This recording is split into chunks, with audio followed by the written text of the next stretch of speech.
The book of Exodus, written by Moses, telling the story of Israel's deliverance from slavery in Egypt and God's covenant with his people. Now these are the names of the children of Israel which came into Egypt.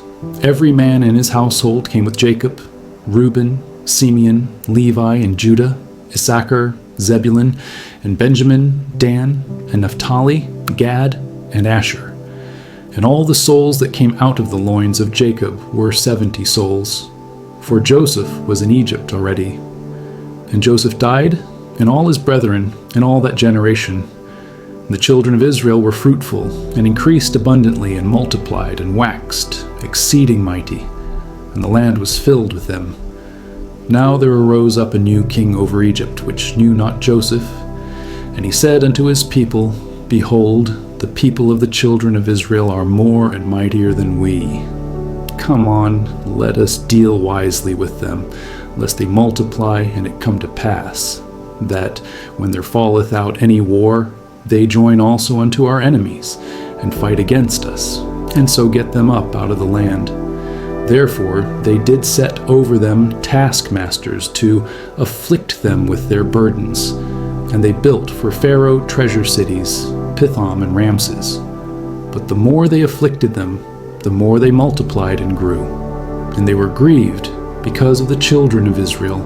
And the Egyptians made the children of Israel to serve with rigor.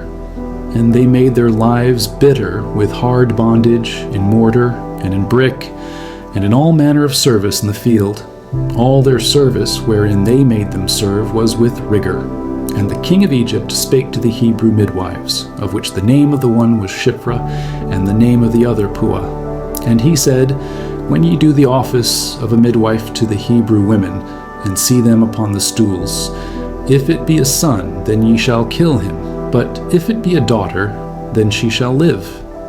But the midwives feared God, and did not as the king of Egypt commanded them, but saved the men children alive.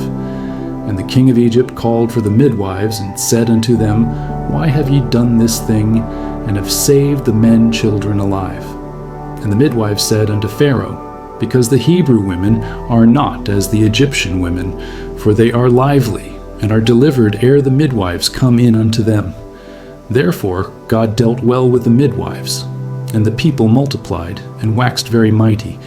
And it came to pass, because the midwives feared God, that he made them houses.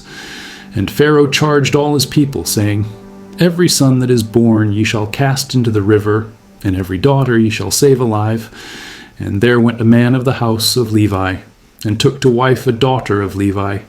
And the woman conceived, and bare a son. And when she saw him that he was a goodly child, she hid him 3 months. And when she could not longer hide him, she took for him an ark of bulrushes, and daubed it with slime and with pitch, and put the child therein. And she laid it in the flags by the river's brink. And his sister stood afar off, to wit what would be done to him. And the daughter of Pharaoh came down to wash herself at the river, and her maidens walked along by the river's side. And when she saw the ark among the flags, she sent her maid to fetch it. And when she had opened it, she saw the child. And behold, the babe wept. And she had compassion on him, and said, This is one of the Hebrews' children. Then said his sister to Pharaoh's daughter, Shall I go and call to thee a nurse of the Hebrew women, that she may nurse the child for thee? And Pharaoh's daughter said to her, Go. And the maid went and called the child's mother. And Pharaoh's daughter said unto her, Take this child away, and nurse it for me, and I will give thee thy wages. And the women took the child, and nursed it. And the child grew, and she brought him unto Pharaoh's daughter, and he became her son. And she called his name Moses. And she said, Because I drew him out of the water. And it came to pass in those days, when Moses was grown, that he went out unto his brethren, and looked on their burdens. And he spied an Egyptian smiting an Hebrew, one of his brethren. And he looked this way and that way, and when he saw that there was no man, he slew the Egyptian, and hid him in the sand. And when he went out the second day, behold, 2 men of the Hebrews strove together. And he said to him that did the wrong, Wherefore smitest thou thy fellow? And he said, Who made thee a prince and a judge over us? Intendest thou to kill me as thou killedst the Egyptian? And Moses feared, and said, Surely this thing is known. Now when Pharaoh heard this thing, he sought to slay Moses. But Moses fled from the face of Pharaoh, and dwelt in the land of Midian, and he sat down by a well. Now the priest of Midian had 7 daughters, and they came and drew water, and filled the troughs to water their father's flock. And the shepherds came and drove them away. But Moses stood up and helped them and watered their flock. And when they came to Reuel, their father, he said, How is it that ye are come so soon today? And they said, An Egyptian delivered us out of the hand of the shepherds, and also drew water enough for us, and watered the flock. And he said unto his daughters, And where is he? Why is it that ye have left the man? Call him, that he may eat bread. And Moses was content to dwell with the man. And he gave Moses Zipporah his daughter, and she bare him a son, and he called his name Gershom, for he said, I have been a stranger in a strange land. And it came to pass in process of time that the king of Egypt died. And the children of Israel sighed by reason of the bondage, and they cried, and their cry came up unto God by reason of the bondage. And God heard their groaning, and God remembered his covenant with Abraham, with Isaac, and with Jacob. And God looked upon the children of Israel, and God had respect unto them. Now Moses kept the flock of Jethro his father-in-law, the priest of Midian, and he led the flock to the backside of the desert, and came to the mountain of God, even to Horeb. And the angel of the Lord appeared unto him in a flame of fire out of the midst of a bush. And he looked, and behold, the bush burned with fire, and the bush was not consumed. And Moses said, I will now turn aside and see this great sight, why the bush is not burnt. And when the Lord saw that he turned aside to see, God called unto him out of the midst of the bush, and said, Moses, Moses. And he said, Here am I. And he said, Draw not nigh hither. Put off thy shoes from off thy feet, for the place whereon thou standest is holy ground. Moreover he said, I am the God of thy father, the God of Abraham, the God of Isaac, and the God of Jacob. And Moses hid his face, for he was afraid to look upon God. And the Lord said, I have surely seen the affliction of my people which are in Egypt, and have heard their cry by reason of their taskmasters. For I know their sorrows, and I am come down to deliver them out of the hand of the Egyptians, and to bring them up out of that land unto a good land, and a large, unto a land flowing with milk and honey, unto the place of the Canaanites, and the Hittites, and the Amorites, and the Perizzites, and the Hivites, and the Jebusites. Now therefore, behold, the cry of the children of Israel is come unto me, and I have also seen the oppression wherewith the Egyptians oppress them. Come now therefore, and I will send thee unto Pharaoh, that thou mayest bring forth my people, the children of Israel, out of Egypt. And Moses said unto God, Who am I, that I should go unto Pharaoh, and that I should bring forth the children of Israel out of Egypt? And he said, Certainly I will be with thee, and this shall be a token unto thee that I have sent thee. When thou hast brought forth the people out of Egypt, ye shall serve God upon this mountain. And Moses said unto God, Behold, when I come unto the children of Israel, and shall say unto them, The God of your fathers hath sent me unto you. And they shall say to me, What is his name? What shall I say unto them?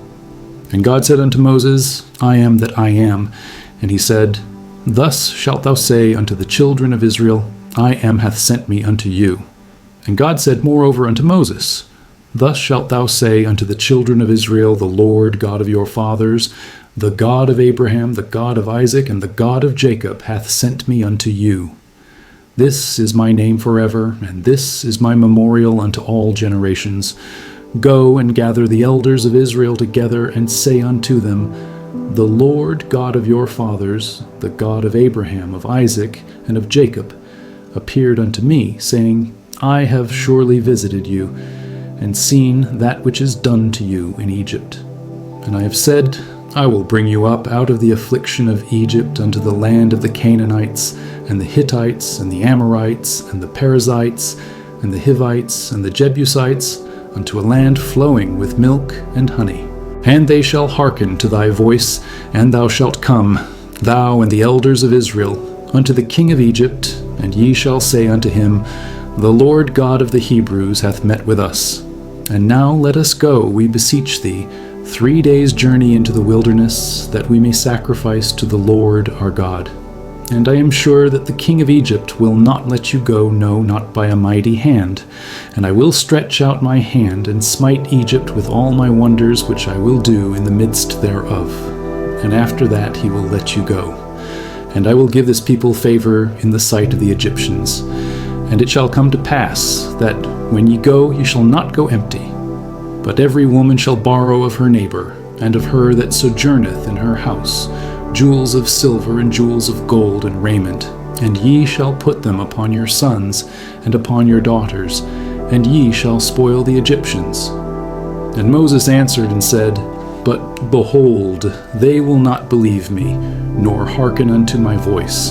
For they will say, The Lord hath not appeared unto thee. And the Lord said unto him, What is that in thine hand? And he said, A rod. And he said, Cast it on the ground. And he cast it on the ground, and it became a serpent.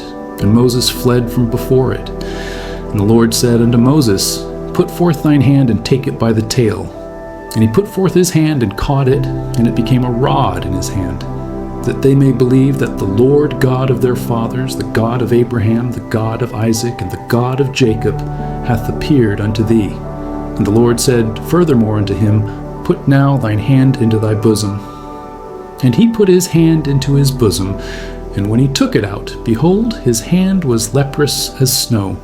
And he said, Put thine hand into thy bosom again. And he put his hand into his bosom again, and plucked it out of his bosom, and behold, it was turned again as his other flesh.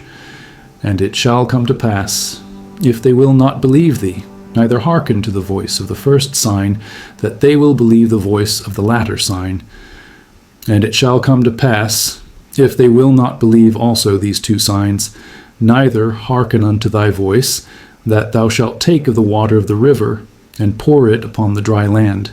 And the water which thou takest out of the river shall become blood upon the dry land.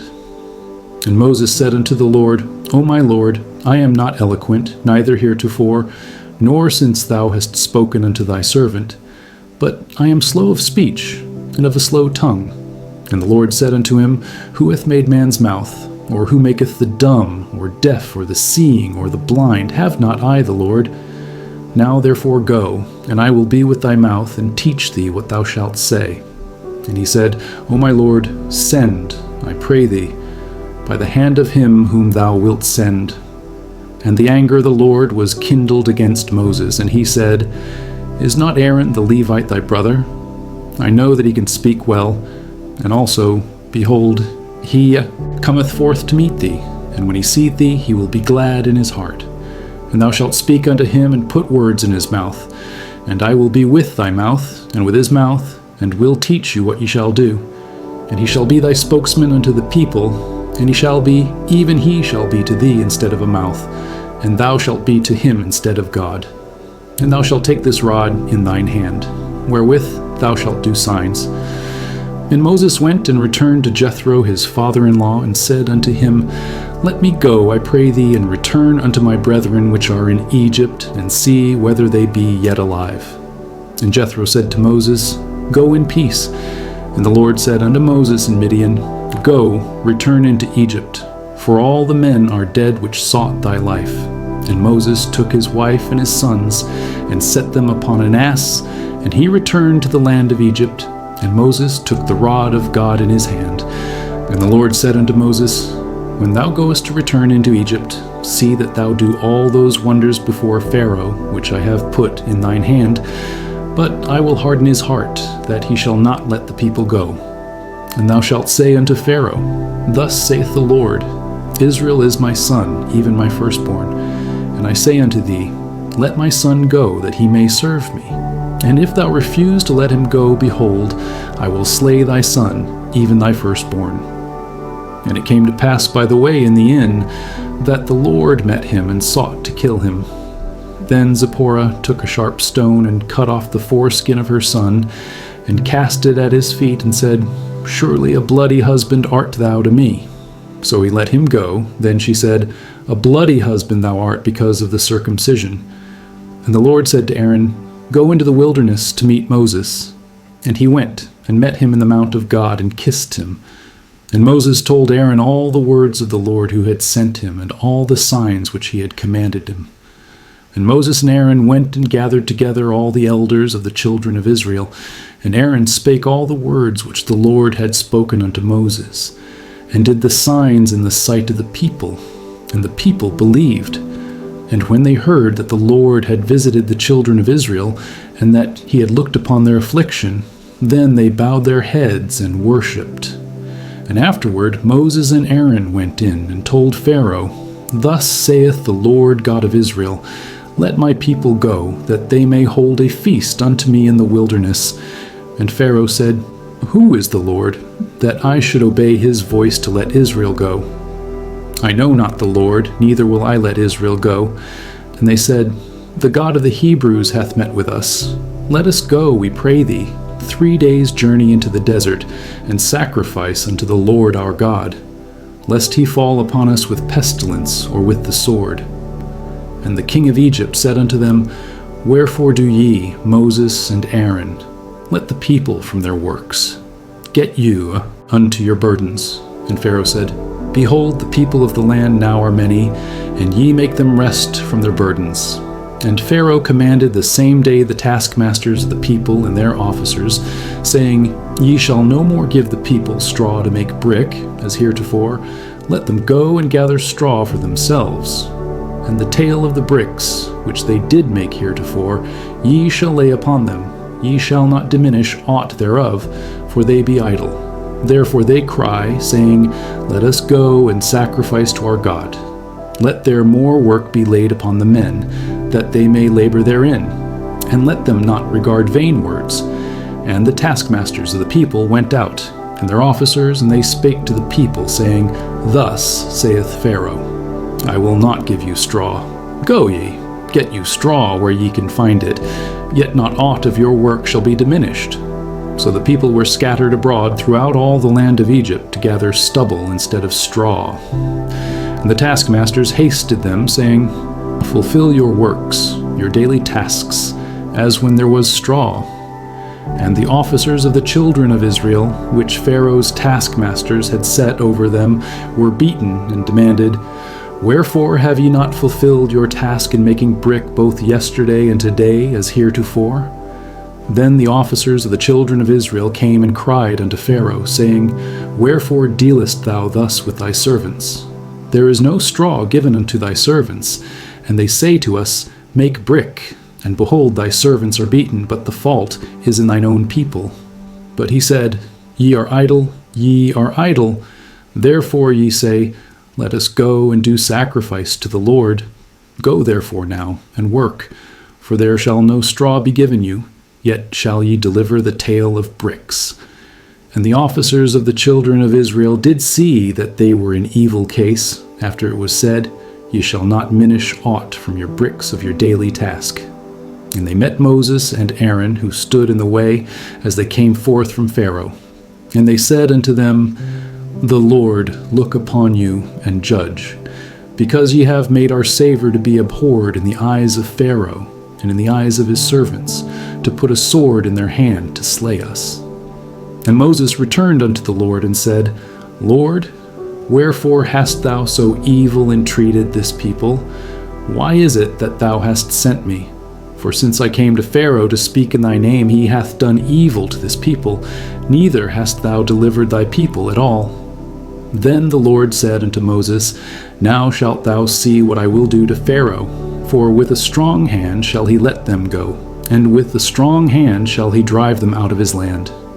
And God spake unto Moses, and said unto him, I am the Lord, and I appeared unto Abraham, unto Isaac, and unto Jacob by the name of God Almighty, but by my name Jehovah was I not known to them.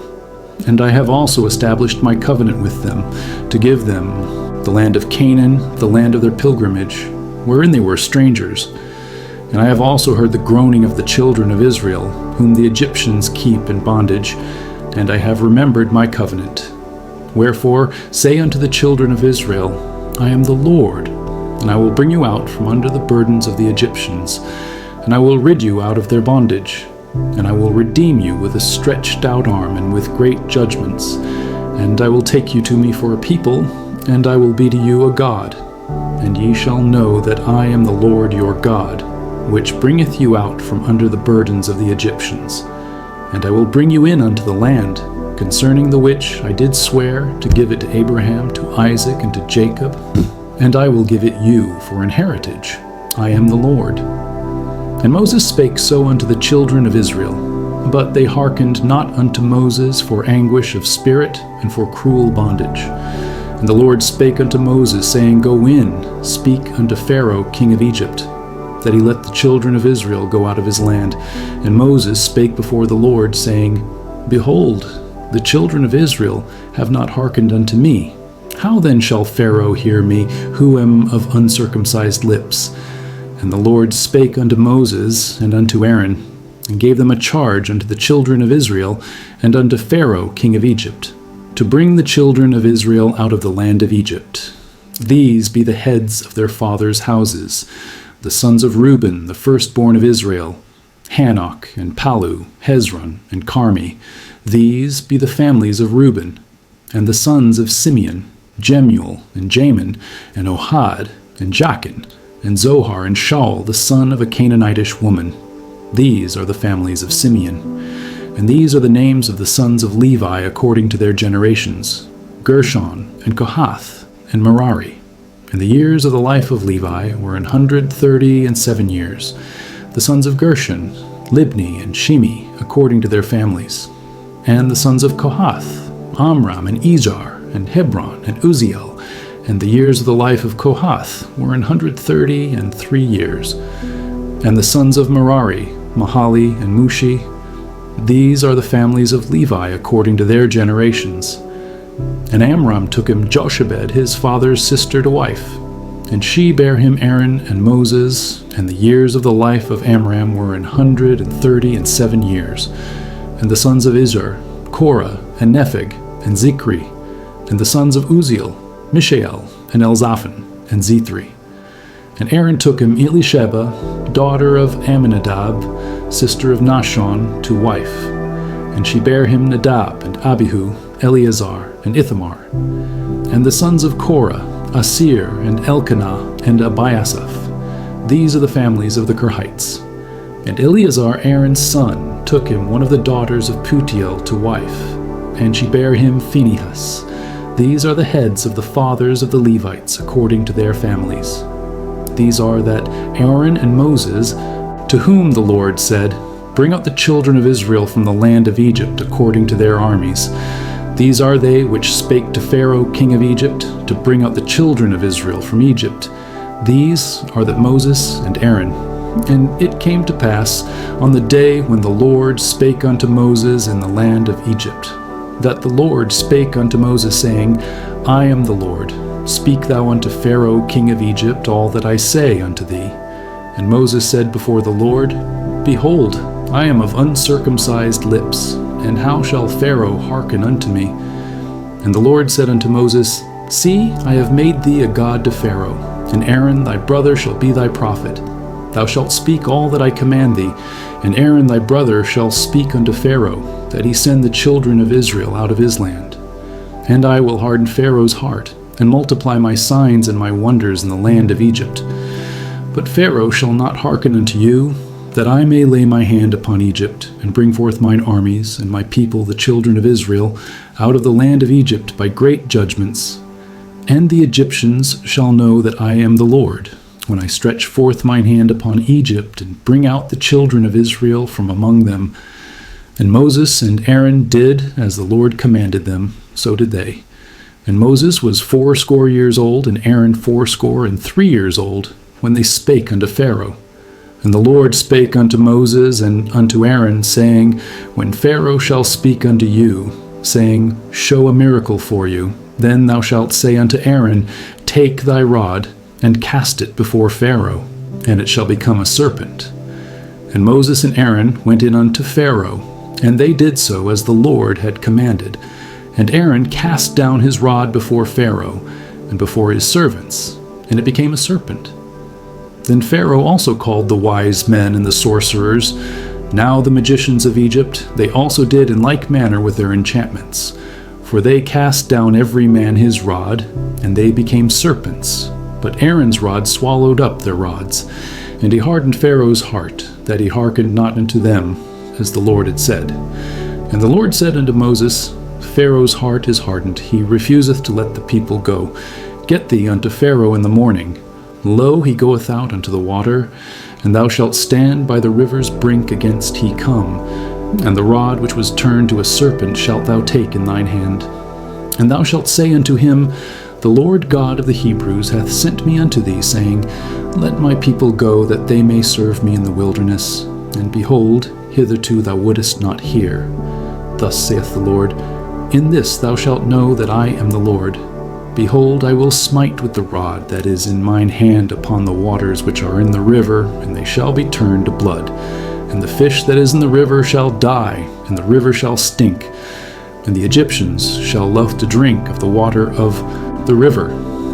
And the Lord spake unto Moses, Say unto Aaron, Take thy rod, and stretch out thine hand upon the waters of Egypt, upon their streams, upon their rivers, and upon their ponds, and upon all their pools of water, that they may become blood, and that there may be blood throughout all the land of Egypt, both in vessels of wood and in vessels of stone. And Moses and Aaron did so as the Lord commanded, and he lifted up the rod, and smote the waters that were in the river in the sight of Pharaoh, and in the sight of his servants, and all the waters that were in the river were turned to blood. And the fish that was in the river died, and the river stank, and the Egyptians could not drink of the water of the river, and there was blood throughout all the land of Egypt. And the magicians of Egypt did so with their enchantments, and Pharaoh's heart was hardened, neither did he hearken unto them, as the Lord had said. And Pharaoh turned and went into his house, neither did he set his heart to this also. And all the Egyptians digged round about the river for water to drink, for they could not drink of the water of the river. And 7 days were fulfilled. After that the Lord had smitten the river. And the Lord spake unto Moses, Go unto Pharaoh, and say unto him, Thus saith the Lord, Let my people go, that they may serve me. And if thou refuse to let them go, behold, I will smite all thy borders with frogs. And the river shall bring forth frogs abundantly, which shall go up and come into thine house, and into thy bedchamber, and upon thy bed, and into the house of thy servants, and upon thy people, and into thine ovens, and into thy kneading troughs. And the frogs shall come up both on thee, and upon thy people, and upon all thy servants. And the Lord spake unto Moses, Say unto Aaron, Stretch forth thine hand with thy rod over the streams, over the rivers, and over the ponds, and cause frogs to come up upon the land of Egypt. And Aaron stretched out his hand over the waters of Egypt, and the frogs came up and covered the land of Egypt. And the magicians did so with their enchantments, and brought up frogs upon the land of Egypt. Then Pharaoh called for Moses and Aaron, and said, Entreat the Lord, that he may take away the frogs from me and from my people, and I will let the people go, that they may do sacrifice unto the Lord. And Moses said unto Pharaoh, Glory over me. When shall I entreat for thee, and for thy servants, and for thy people, to destroy the frogs from thee and thy houses, that they may remain in the river only? And he said, Tomorrow. And he said, Be it according to thy word, that thou mayest know that there is none like unto the Lord our God. And the frog shall depart from thee, and from thy houses, and from thy servants, and from thy people. They shall remain in the river only. And Moses and Aaron went out from Pharaoh, and Moses cried unto the Lord because of the frogs which he had brought against Pharaoh. And the Lord did according to the word of Moses. And the frogs died out of the houses, out of the villages, and out of the fields. And they gathered them together upon heaps, and the land stank. But when Pharaoh saw that there was respite, he hardened his heart, and hearkened not unto them, as the Lord had said. And the Lord said unto Moses, Say unto Aaron, Stretch out thy rod, and smite the dust of the land, that it may become lice throughout all the land of Egypt.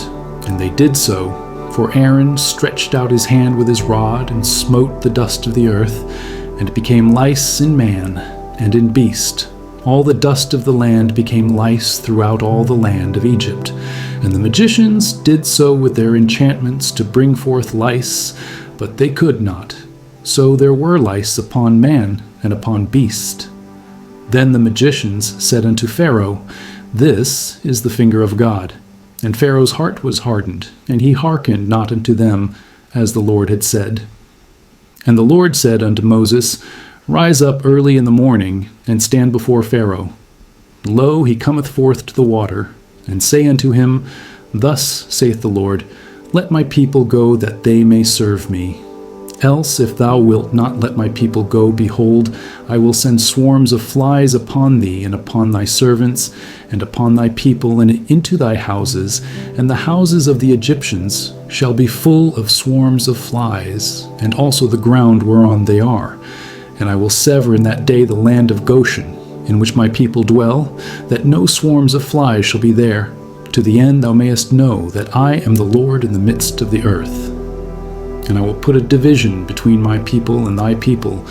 Tomorrow shall this sign be. And the Lord did so, and there came a grievous swarm of flies into the house of Pharaoh, and into his servants' houses, and into all the land of Egypt. The land was corrupted by reason of the swarm of flies. And Pharaoh called for Moses and for Aaron, and said, Go ye, sacrifice to your God in the land. And Moses said, It is not meet so to do, for we shall sacrifice the abomination of the Egyptians to the Lord our God. Lo, shall we sacrifice the abomination of the Egyptians before their eyes, and will they not stone us? We will go 3 days' journey into the wilderness, and sacrifice to the Lord our God, as he shall command us. And Pharaoh said, I will let you go, that ye may sacrifice to the Lord your God in the wilderness. Only ye shall not go very far away. Entreat for me. And Moses said, Behold, I go out from thee, and I will entreat the Lord that the swarms of flies may depart from Pharaoh, from his servants, and from his people tomorrow. But let not Pharaoh deal deceitfully any more in not letting the people go to sacrifice to the Lord. And Moses went out from Pharaoh and entreated the Lord. And the Lord did according to the word of Moses, and he removed the swarms of flies from Pharaoh, from his servants, and from his people. There remained not one. And Pharaoh hardened his heart at this time also, neither would he let the people go. Then the Lord said unto Moses, Go in unto Pharaoh, and tell him, Thus saith the Lord God of the Hebrews, Let my people go, that they may serve me. For if thou refuse to let them go, and wilt hold them still, behold, the hand of the Lord is upon thy cattle which is in the field, upon the horses, upon the asses, upon the camels, upon the oxen, and upon the sheep. There shall be a very grievous murrain, and the Lord shall sever between the cattle of Israel and the cattle of Egypt. And there shall nothing die of all that is the children's of Israel. And the Lord appointed a set time, saying, Tomorrow the Lord shall do this thing in the land. And the Lord did that thing on the morrow. And all the cattle of Egypt died, but of the cattle of the children of Israel died not one. And Pharaoh sent, and, behold, there was not one of the cattle of the Israelites dead. And the heart of Pharaoh was hardened, and he did not let the people go. And the Lord said unto Moses and unto Aaron, Take to you handfuls of ashes of the furnace, and let Moses sprinkle it toward the heaven in the sight of Pharaoh. And it shall become small dust in all the land of Egypt, and shall be a boil breaking forth with blains upon man and upon beast throughout all the land of Egypt. And they took ashes of the furnace, and stood before Pharaoh. And Moses sprinkled it up toward heaven, and it became a boil breaking forth with blains upon man and upon beast. And the magicians could not stand before Moses because of the boils, for the boil was upon the magicians and upon all the Egyptians. And the Lord hardened the heart of Pharaoh, and he hearkened not unto them, as the Lord had spoken unto Moses. And the Lord said unto Moses, Rise up early in the morning, and stand before Pharaoh, and say unto him, Thus saith the Lord God of the Hebrews, Let my people go, that they may serve me. For I will at this time send all my plagues upon thine heart, and upon thy servants, and upon thy people, that thou mayest know that there is none like me in all the earth. For now I will stretch out my hand, that I may smite thee and thy people with pestilence, and thou shalt be cut off from the earth. And in very deed for this cause have I raised thee up, for to show in thee my power, and that my name may be declared throughout all the earth. As yet exaltest thou thyself against my people, that thou wilt not let them go? Behold, tomorrow about this time I will cause it to rain a very grievous hail, such as hath not been in Egypt since the foundation thereof, even until now. Send therefore now, and gather thy cattle, and all that thou hast in the field. For upon every man and beast which shall be found in the field, and shall not be brought home, the hail shall come down upon them, and they shall die. He that feared the word of the Lord among the servants of Pharaoh made his servants and his cattle flee into the houses. And he that regarded not the word of the Lord left his servants and his cattle in the field. And the Lord said unto Moses, Stretch forth thine hand toward heaven, that there may be hail in all the land of Egypt, upon man and upon beast, and upon every herb of the field, throughout the land of Egypt. And Moses stretched forth his rod toward heaven, and the Lord sent thunder and hail, and the fire ran along upon the ground, and the Lord rained hail upon the land of Egypt. So there was hail, and fire mingled with the hail, very grievous, such as there was none like it in all the land of Egypt since it became a nation. And the hail smote throughout all the land of Egypt all that was in the field, both man and beast. And the hail smote every herb of the field, and brake every tree of the field. Only in the land of Goshen, where the children of Israel were, was there no hail. And Pharaoh sent, and called for Moses and Aaron, and said unto them, I have sinned this time. The Lord is righteous, and I and my people are wicked. Entreat the Lord, for it is enough that there be no more mighty thunderings and hail, and I will let you go, and ye shall stay no longer. And Moses said unto him, As soon as I am gone out of the city, I will spread abroad my hands unto the Lord, and the thunder shall cease, neither shall there be any more hail, that thou mayest know how that the earth is the Lord's. But as for thee and thy servants, I know that ye will not yet fear the Lord God. And the flax and the barley was smitten, for the barley was in the ear, and the flax was bold. But the wheat and the rice were not smitten, for they were not grown up. And Moses went out of the city from Pharaoh, and spread abroad his hands unto the Lord. And the thunders and hail ceased, and the rain was not poured upon the earth. And when Pharaoh saw that the rain and the hail and the thunders were ceased, he sinned yet more, and hardened his heart, he and his servants. And the heart of Pharaoh was hardened, neither would he let the children of Israel go, as the Lord had spoken by Moses. And the Lord said unto Moses, Go in unto Pharaoh, for I have hardened his heart, and the heart of his servants, that I might show these my signs before him, and that thou mayest tell in the ears of thy son and of thy son's son what things I have wrought in Egypt, and my signs which I have done among them, that ye may know how that I am the Lord. And Moses and Aaron came in unto Pharaoh, and said unto him, Thus saith the Lord God of the Hebrews, How long wilt thou refuse to humble thyself before me? And let my people go, that they may serve me. Else, if thou refuse to let my people go, behold, tomorrow will I bring the locusts into thy coast. And they shall cover the face of the earth, that one cannot be able to see the earth. And they shall eat the residue of that which is escaped, which remaineth unto you from the hail, and shall eat every tree which groweth for you out of the field. And they shall fill thy houses, and the houses of all thy servants, and the houses of all the Egyptians, which neither thy fathers nor thy fathers' fathers have seen, since the day that they were upon the earth unto this day. And he turned himself, and went out from Pharaoh. And Pharaoh's servants said unto him, How long shall this man be a snare unto us? Let the men go, that they may serve the Lord their God. Knowest thou not yet that Egypt is destroyed? And Moses and Aaron were brought again unto Pharaoh, and he said unto them, Go, serve the Lord your God. But who are they that shall go? And Moses said, We will go with our young, and with our old, with our sons, and with our daughters, with our flocks, and with our herds will we go, for we must hold a feast unto the Lord. And he said unto them, Let the Lord be so with you, as I will let you go and your little ones. Look to it, for evil is before you. Not so. Go now ye that are men, and serve the Lord, for that ye did desire. And they were driven out from Pharaoh's presence. And the Lord said unto Moses, Stretch out thine hand over the land of Egypt for the locusts, that they may come up upon the land of Egypt, and eat every herb of the land, even all that the hail hath left. And Moses stretched forth his rod over the land of Egypt.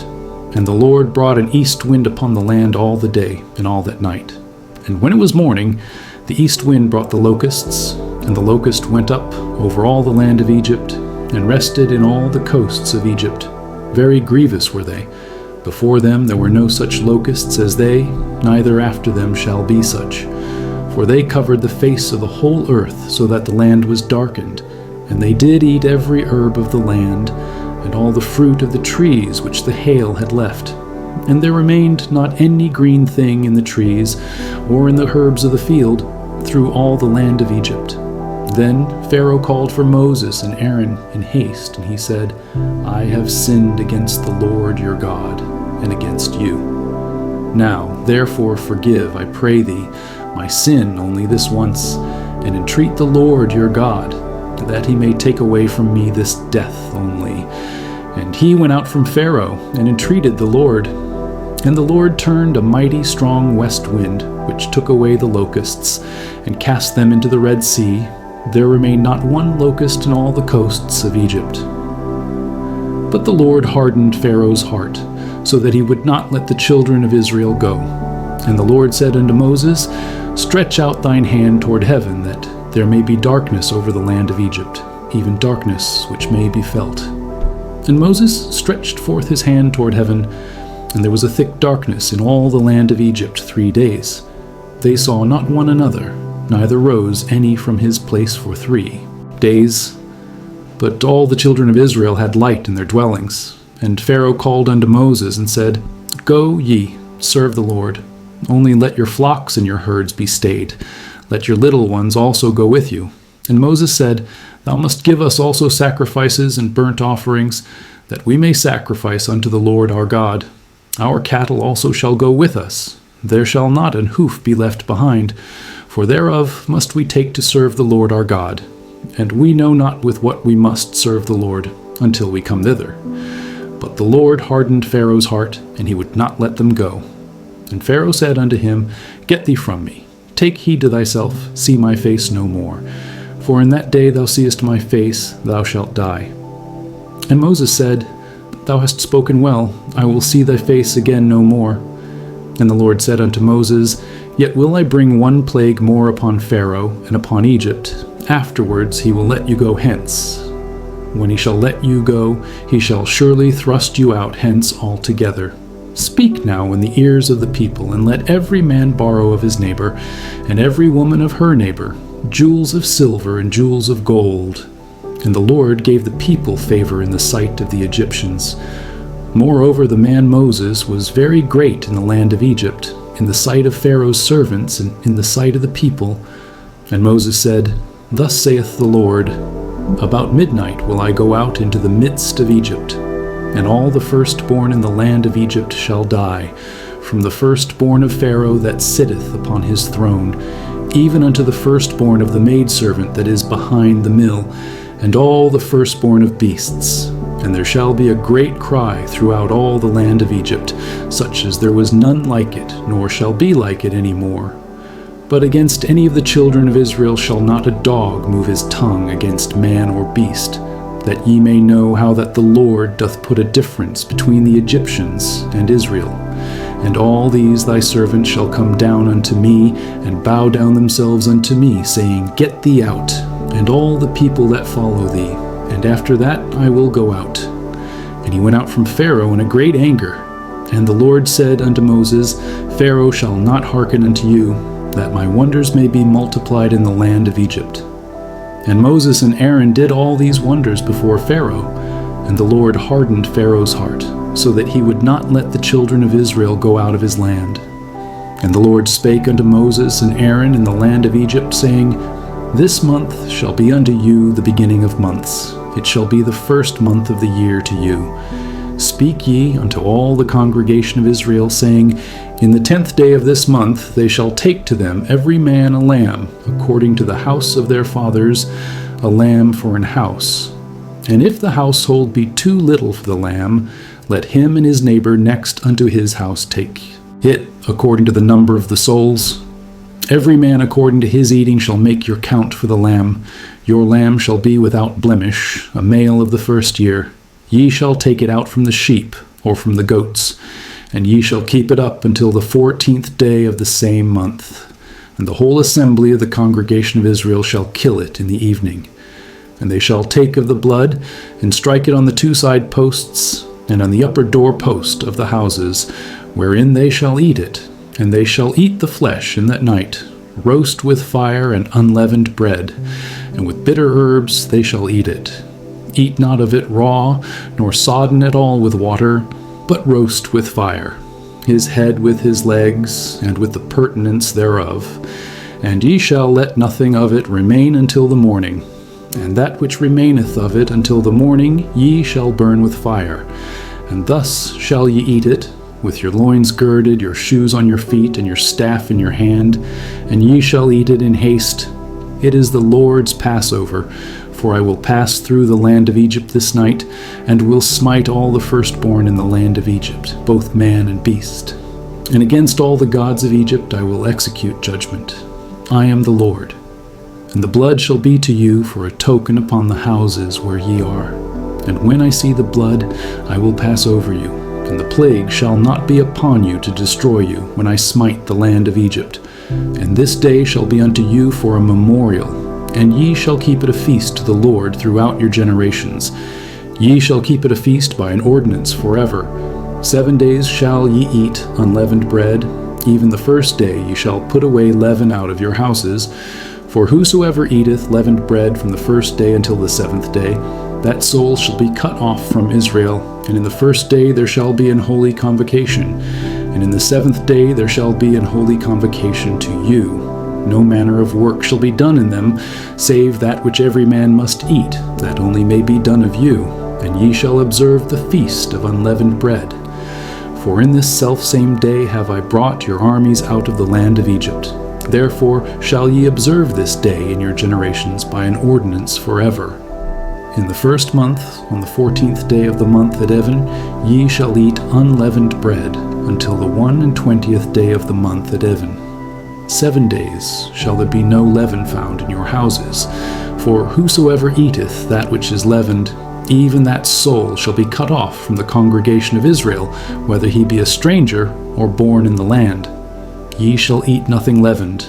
In all your habitations shall ye eat unleavened bread. Then Moses called for all the elders of Israel, and said unto them, Draw out, and take you a lamb according to your families, and kill the Passover. And ye shall take a bunch of hyssop, and dip it in the blood that is in the basin, and strike the lintel and the 2 side posts with the blood that is in the basin. And none of you shall go out at the door of his house until the morning. For the Lord will pass through to smite the Egyptians.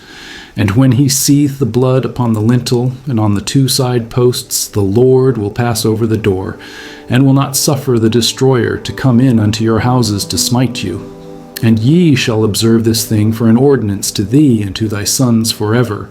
And it shall come to pass, when ye be come to the land which the Lord will give you, according as he hath promised, that ye shall keep the service.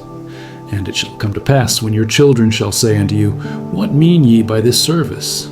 That ye shall say, It is the sacrifice of the Lord's Passover, who passed over the houses of the children of Israel in Egypt, when he smote the Egyptians and delivered our houses. And the people bowed the head and worshipped. And the children of Israel went away, and did as the Lord had commanded Moses and Aaron, so did they. And it came to pass that at midnight the Lord smote all the firstborn in the land of Egypt, from the firstborn of Pharaoh that sat on his throne unto the firstborn of the captive that was in the dungeon, and all the firstborn of cattle. And Pharaoh rose up in the night, he and all his servants, and all the Egyptians, and there was a great cry in Egypt, for there was not a house where there was not one dead. And he called for Moses and Aaron by night, and said, Rise up, and get you forth from among my people, both ye and the children of Israel, and go serve the Lord as ye have said. Also take your flocks and your herds as ye have said, and be gone, and bless me also. And the Egyptians were urgent upon the people that they might send them out of the land in haste, for they said, We be all dead men. And the people took their dough before it was leavened, their kneading troughs being bound up in their clothes upon their shoulders. And the children of Israel did according to the word of Moses, and they borrowed of the Egyptians jewels of silver and jewels of gold and raiment. And the Lord gave the people favor in the sight of the Egyptians, so that they lent unto them such things as they required. And they spoiled the Egyptians. And the children of Israel journeyed from Ramesses to Succoth, about 600,000 on foot that were men, beside children. And a mixed multitude went up also with them, and flocks and herds, even very much cattle. And they baked unleavened cakes of the dough which they brought forth out of Egypt, for it was not leavened, because they were thrust out of Egypt, and could not tarry, neither had they prepared for themselves any victual. Now the sojourning of the children of Israel who dwelt in Egypt was 430 years. And it came to pass at the end of the 430 years, even the selfsame day it came to pass, that all the hosts of the Lord went out from the land of Egypt. It is a night to be much observed unto the Lord for bringing them out from the land of Egypt. This is the night of the Lord, to be observed of all the children of Israel in their generations. And the Lord said unto Moses and Aaron, This is the ordinance of the Passover. There shall no stranger eat thereof, but every man's servant that is bought for money, when thou hast circumcised him, then shall he eat thereof. A foreigner and an hired servant shall not eat thereof. In one house shall it be eaten. Thou shalt not carry forth aught of the flesh abroad out of the house, neither shall ye break a bone thereof. All the congregation of Israel shall keep it. And when a stranger shall sojourn with thee, and will keep the Passover to the Lord, let all his males be circumcised, and then let him come near and keep it. And he shall be as one that is born in the land. For no uncircumcised person shall eat thereof. One law shall be to him that is homeborn, and unto the stranger that sojourneth among you. Thus did all the children of Israel. As the Lord commanded Moses and Aaron, so did they. And it came to pass, the selfsame day, that the Lord did bring the children of Israel out of the land of Egypt by their armies. And the Lord spake unto Moses, saying, Sanctify unto me all the firstborn, whatsoever openeth the womb among the children of Israel, both of man and of beast. It is mine. And Moses said unto the people, Remember this day in which ye came out from Egypt, out of the house of bondage. For by strength of hand the Lord brought you out from this place. There shall no leavened bread be eaten. This day came ye out in the month Abib. And it shall be, when the Lord shall bring thee into the land of the Canaanites, and the Hittites, and the Amorites, and the Hivites, and the Jebusites, which he sware unto thy fathers to give thee, a land flowing with milk and honey, that thou shalt keep this service in this month. 7 days thou shalt eat unleavened bread, and in the 7th day shall be a feast to the Lord. Unleavened bread shall be eaten 7 days, and there shall no leavened bread be seen with thee, neither shall there be leaven seen with thee in all thy quarters. And thou shalt show thy son in that day, saying, This is done because of that which the Lord did unto me when I came forth out of Egypt. And it shall be for a sign unto thee upon thine hand, and for a memorial between thine eyes, that the Lord's law may be in thy mouth. For with a strong hand hath the Lord brought thee out of Egypt. Thou shalt therefore keep this ordinance in his season from year to year. And it shall be, when the Lord shall bring thee into the land of the Canaanites, as he sware unto thee and to thy fathers, and shall give it thee, that thou shalt set apart unto the Lord all that openeth the matrix, and every firstling that cometh of a beast which thou hast. The males shall be the Lord's, and every firstling of an ass thou shalt redeem with a lamb. And if thou wilt not redeem it, then thou shalt break his neck. And all the firstborn of man among thy children shalt thou redeem. And it shall be, when thy son asketh thee in time to come, saying, What is this? that thou shalt say unto him, By strength of hand the Lord brought us out from Egypt, from the house of bondage. And it came to pass, when Pharaoh would hardly let us go, that the Lord slew all the firstborn in the land of Egypt, both the firstborn of man and the firstborn of beast. Therefore I sacrifice to the Lord all that openeth the matrix, being males, but all the firstborn of my children I redeem. And it shall be for a token upon thine hand, and for frontlets between thine eyes. For by strength of hand the Lord brought us forth out of Egypt. And it came to pass, when Pharaoh had let the people go, that God led them not through the way of the land of the Philistines, although that was near. For God said, Lest peradventure the people repent when they see war. And they returned to Egypt. But God led the people about through the way of the wilderness of the Red Sea, and the children of Israel went up harnessed out of the land of Egypt. And Moses took the bones of Joseph with him, for he had straitly sworn the children of Israel, saying, God will surely visit you, and ye shall carry up my bones away hence with you. And they took their journey from Succoth, and encamped in Etham in the edge of the wilderness. And the Lord went before them by day in a pillar of a cloud, to lead them the way, and by night in a pillar of fire to give them light, to go by day and night. He took not away the pillar of the cloud by day, nor the pillar of fire by night from before the people. And the Lord spake unto Moses, saying, Speak unto the children of Israel, that they turn and encamp before Pihahiroth, between Migdol and the sea, over against Baalzephon. Before it shall ye encamp by the sea.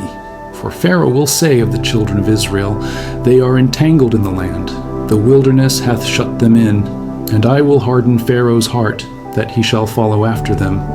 And I will be honored upon Pharaoh, and upon all his host, that the Egyptians may know that I am the Lord. And they did so. And it was told the king of Egypt that the people fled. And the heart of Pharaoh and of his servants was turned against the people, and they said, Why have we done this, that we have let Israel go from serving us? And he made ready his chariot, and took his people with him. And he took 600 chosen chariots, and all the chariots of Egypt, and captains over every one of them. And the Lord hardened the heart of Pharaoh king of Egypt, and he pursued after the children of Israel. And the children of Israel went out with an high hand. But the Egyptians pursued after them all the horses and chariots of Pharaoh, and his horsemen and his army, and overtook them encamping by the sea beside Pihahiroth before Baalzephon. And when Pharaoh drew nigh, the children of Israel lifted up their eyes, and behold, the Egyptians marched after them, and they were sore afraid. And the children of Israel cried out unto the Lord. And they said unto Moses, Because there were no graves in Egypt, hast thou taken us away to die in the wilderness? Wherefore hast thou dealt thus with us, to carry us forth out of Egypt? Is not this the word that we did tell thee in Egypt, saying, Let us alone, that we may serve the Egyptians? For it had been better for us to serve the Egyptians, than that we should die in the wilderness. And Moses said unto the people, Fear ye not. Stand still and see the salvation of the Lord, which he will show to you today. For the Egyptians, whom ye have seen today, ye shall see them again no more forever. The Lord shall fight for you, and ye shall hold your peace. And the Lord said unto Moses, Wherefore criest thou unto me? Speak unto the children of Israel, that they go forward. But lift thou up thy rod, and stretch out thine hand over the sea, and divide it, and the children of Israel shall go on dry ground through the midst of the sea. And I, behold, I will harden the hearts of the Egyptians, and they shall follow them. And I will get me honor upon Pharaoh, and upon all his host, upon his chariots, and upon his horsemen. And the Egyptians shall know that I am the Lord, when I have gotten me honor upon Pharaoh, upon his chariots, and upon his horsemen. And the angel of God, which went before the camp of Israel, removed and went behind them. And the pillar of the cloud went from before their face, and stood behind them. And it came between the camp of the Egyptians and the camp of Israel. And it was a cloud and darkness to them, but it gave light by night to these, so that the one came not near the other all the night. And Moses stretched out his hand over the sea, and the Lord caused the sea to go back by a strong east wind all the night. and made the sea dry land, and the waters were divided. And the children of Israel went into the midst of the sea upon the dry ground, and the waters were a wall unto them on their right hand and on their left. And the Egyptians pursued and went in after them to the midst of the sea, even all Pharaoh's horses, his chariots, and his horsemen. And it came to pass that in the morning watch the Lord looked unto the host of the Egyptians through the pillar of fire and of the cloud, and troubled the host of the Egyptians, and took off their chariot wheels, that they drave them heavily, so that the Egyptians said, Let us flee from the face of Israel, for the Lord fighteth for them against the Egyptians. And the Lord said unto Moses, Stretch out thine hand over the sea, that the waters may come again upon the Egyptians, upon their chariots, and upon their horsemen. And Moses stretched forth his hand over the sea, and the sea returned to his strength when the morning appeared. And the Egyptians fled against it. And the Lord overthrew the Egyptians in the midst of the sea. And the waters returned, and covered the chariots, and the horsemen, and all the host of Pharaoh that came into the sea after them. There remained not so much as one of them. But the children of Israel walked upon dry land in the midst of the sea, and the waters were a wall unto them on their right hand and on their left. Thus the Lord saved Israel that day out of the hand of the Egyptians. And Israel saw the Egyptians dead upon the seashore. And Israel saw that great work which the Lord did upon the Egyptians. And the people feared the Lord, and believed the Lord and his servant Moses. Then sang Moses and the children of Israel this song unto the Lord, and spake, saying, I will sing unto the Lord, for he hath triumphed gloriously. The horse and his rider hath he thrown into the sea. The Lord is my strength and song, and he is become my salvation. He is my God, and I will prepare him an habitation, my father's God, and I will exalt him. The Lord is a man of war. The Lord is his name. Pharaoh's chariots and his host hath he cast into the sea. His chosen captains also are drowned in the Red Sea. The depths have covered them. They sank into the bottom as a stone. Thy right hand, O Lord, is become glorious in power. Thy right hand, O Lord, hath dashed in pieces the enemy. And in the greatness of thine excellency thou hast overthrown them that rose up against thee. Thou sentest forth thy wrath, which consumed them as stubble. And with the blast of thy nostrils the waters were gathered together, the floods stood upright as an heap, and the depths were congealed in the heart of the sea. The enemy said, I will pursue, I will overtake, I will divide the spoil, my lust shall be satisfied upon them. I will draw my sword, my hand shall destroy them. Thou didst blow with thy wind, the sea covered them. They sank as lead in the mighty waters. Who is like unto thee, O Lord, among the gods? Who is like thee, glorious in holiness, fearful in praises, doing wonders? Thou stretchedst out thy right hand, the earth swallowed them. Thou in thy mercy hast led forth the people which thou hast redeemed. Thou hast guided them in thy strength unto thy holy habitation. The people shall hear and be afraid. Sorrow shall take hold on the inhabitants of Palestina. Then the dukes of Edom shall be amazed, the mighty men of Moab. Trembling shall take hold upon them. All the inhabitants of Canaan shall melt away. Fear and dread shall fall upon them. By the greatness of thine arm they shall be as still as a stone, till thy people pass over, O Lord, till the people pass over, which thou hast purchased. Thou shalt bring them in, and plant them in the mountain of thine inheritance, in the place, O Lord, which thou hast made for thee to dwell in the sanctuary, O Lord, which thy hands have established. The Lord shall reign for ever and ever. For the horse of Pharaoh went in with his chariots and with his horsemen into the sea, and the Lord brought again the waters of the sea upon them. But the children of Israel went on dry land in the midst of the sea. And Miriam the prophetess, the sister of Aaron, took a timbrel in her hand. And all the women went out after her with timbrels and with dances. And Miriam answered them, Sing ye to the Lord, for he hath triumphed gloriously. The horse and his rider hath he thrown into the sea. So Moses brought Israel from the Red Sea, and they went out into the wilderness of Shur. And they went 3 days in the wilderness, and found no water. And when they came to Marah, they could not drink of the waters of Marah, for they were bitter. Therefore the name of it was called Marah. And the people murmured against Moses, saying, What shall we drink? And he cried unto the Lord. And the Lord showed him a tree, which, when he had cast into the waters were made sweet.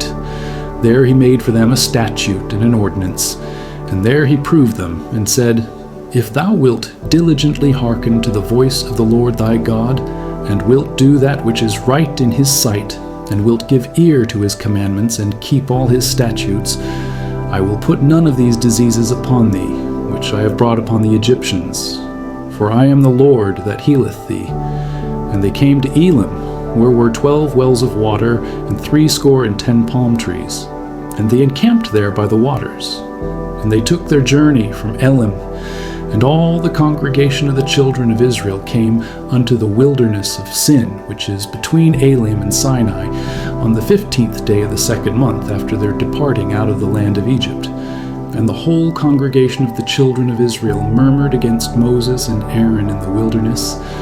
And the children of Israel said unto them, Would to God we had died by the hand of the Lord in the land of Egypt, when we sat by the flesh pots, and when we did eat bread to the full.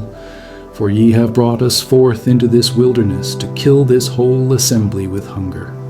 Then said the Lord unto Moses, Behold, I will rain bread from heaven for you, and the people shall go out and gather a certain rate every day, that I may prove them whether they will walk in my law or no. And it shall come to pass that on the 6th day they shall prepare that which they bring in, and it shall be twice as much as they gather daily. And Moses and Aaron said unto all the children of Israel, At even, then ye shall know that the Lord hath brought you out from the land of Egypt, and in the morning then ye shall see the glory of the Lord, for that he heareth your murmurings against the Lord. And what are we, that ye murmur against us? And Moses said, This shall be, when the Lord shall give you in the evening flesh, to eat, and in the morning bread to the full, for that the Lord heareth your murmurings which ye murmur against him. And what are we? Your murmurings are not against us, but against the Lord. And Moses spake unto Aaron, Say unto all the congregation of the children of Israel, Come near before the Lord, for he hath heard your murmurings. And it came to pass, as Aaron spake unto the whole congregation of the children of Israel, that they looked toward the wilderness, and behold, the glory of the Lord appeared in the cloud. And the Lord spake unto Moses, saying, I have heard the murmurings of the children of Israel. Speak unto them, saying, At even ye shall eat flesh, and in the morning ye shall be filled with bread, and ye shall know that I am the Lord your God. And it came to pass that at even the quails came up and covered the camp. And in the morning the dew lay round about the host. And when the dew that lay was gone up, behold, upon the face of the wilderness there lay a small round thing, as small as the hoar frost on the ground. And when the children of Israel saw it, they said one to another, It is manna, for they wist not what it was. And Moses said unto them, This is the bread which the Lord hath given you to eat. This is the thing which the Lord hath commanded. Gather of it every man according to his eating, an omer for every man, according to the number of your persons. Take ye every man for them which are in his tents. And the children of Israel did so, and gathered some more, some less. And when they did meet it with an omer, he that gathered much had nothing over, and he that gathered little had no lack. They gathered every man according to his eating. And Moses said, Let no man leave of it till the morning. Notwithstanding they hearkened not unto Moses, but some of them left of it until the morning, and it bred worms and stank, and Moses was wroth with them. And they gathered it every morning, every man according to his eating, and when the sun waxed hot, it melted. And it came to pass that on the 6th day they gathered twice as much bread, 2 omers for one man, and all the rulers of the congregation came and told Moses.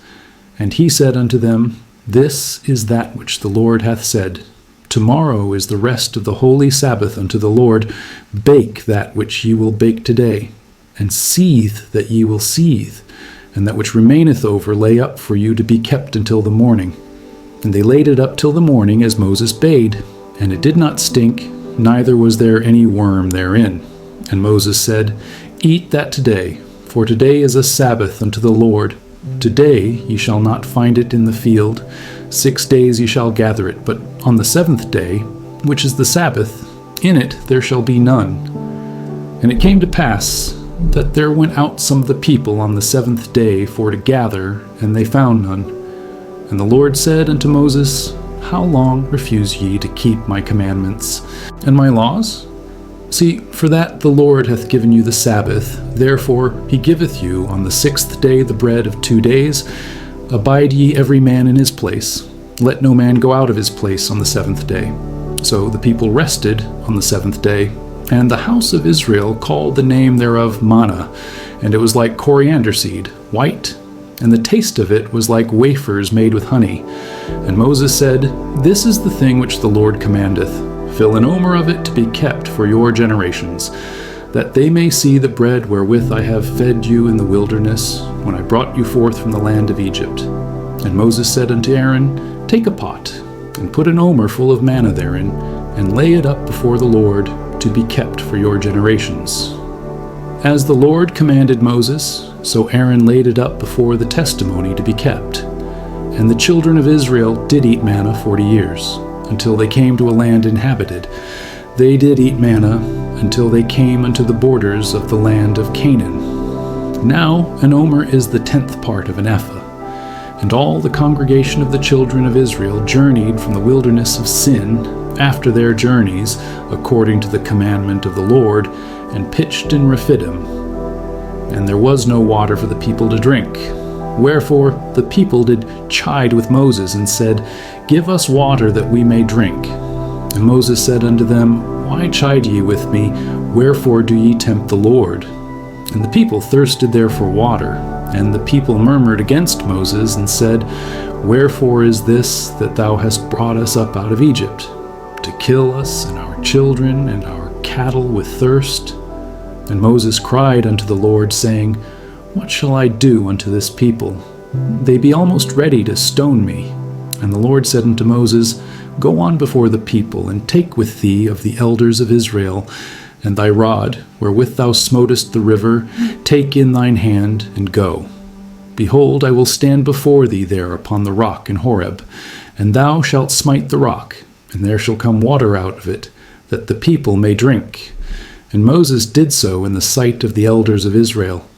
And he called the name of the place Massah and Meribah, because of the chiding of the children of Israel, and because they tempted the Lord, saying, Is the Lord among us or not? Then came Amalek, and fought with Israel in Rephidim. And Moses said unto Joshua, Choose us out men, and go out, fight with Amalek. Tomorrow I will stand on the top of the hill with the rod of God in mine hand.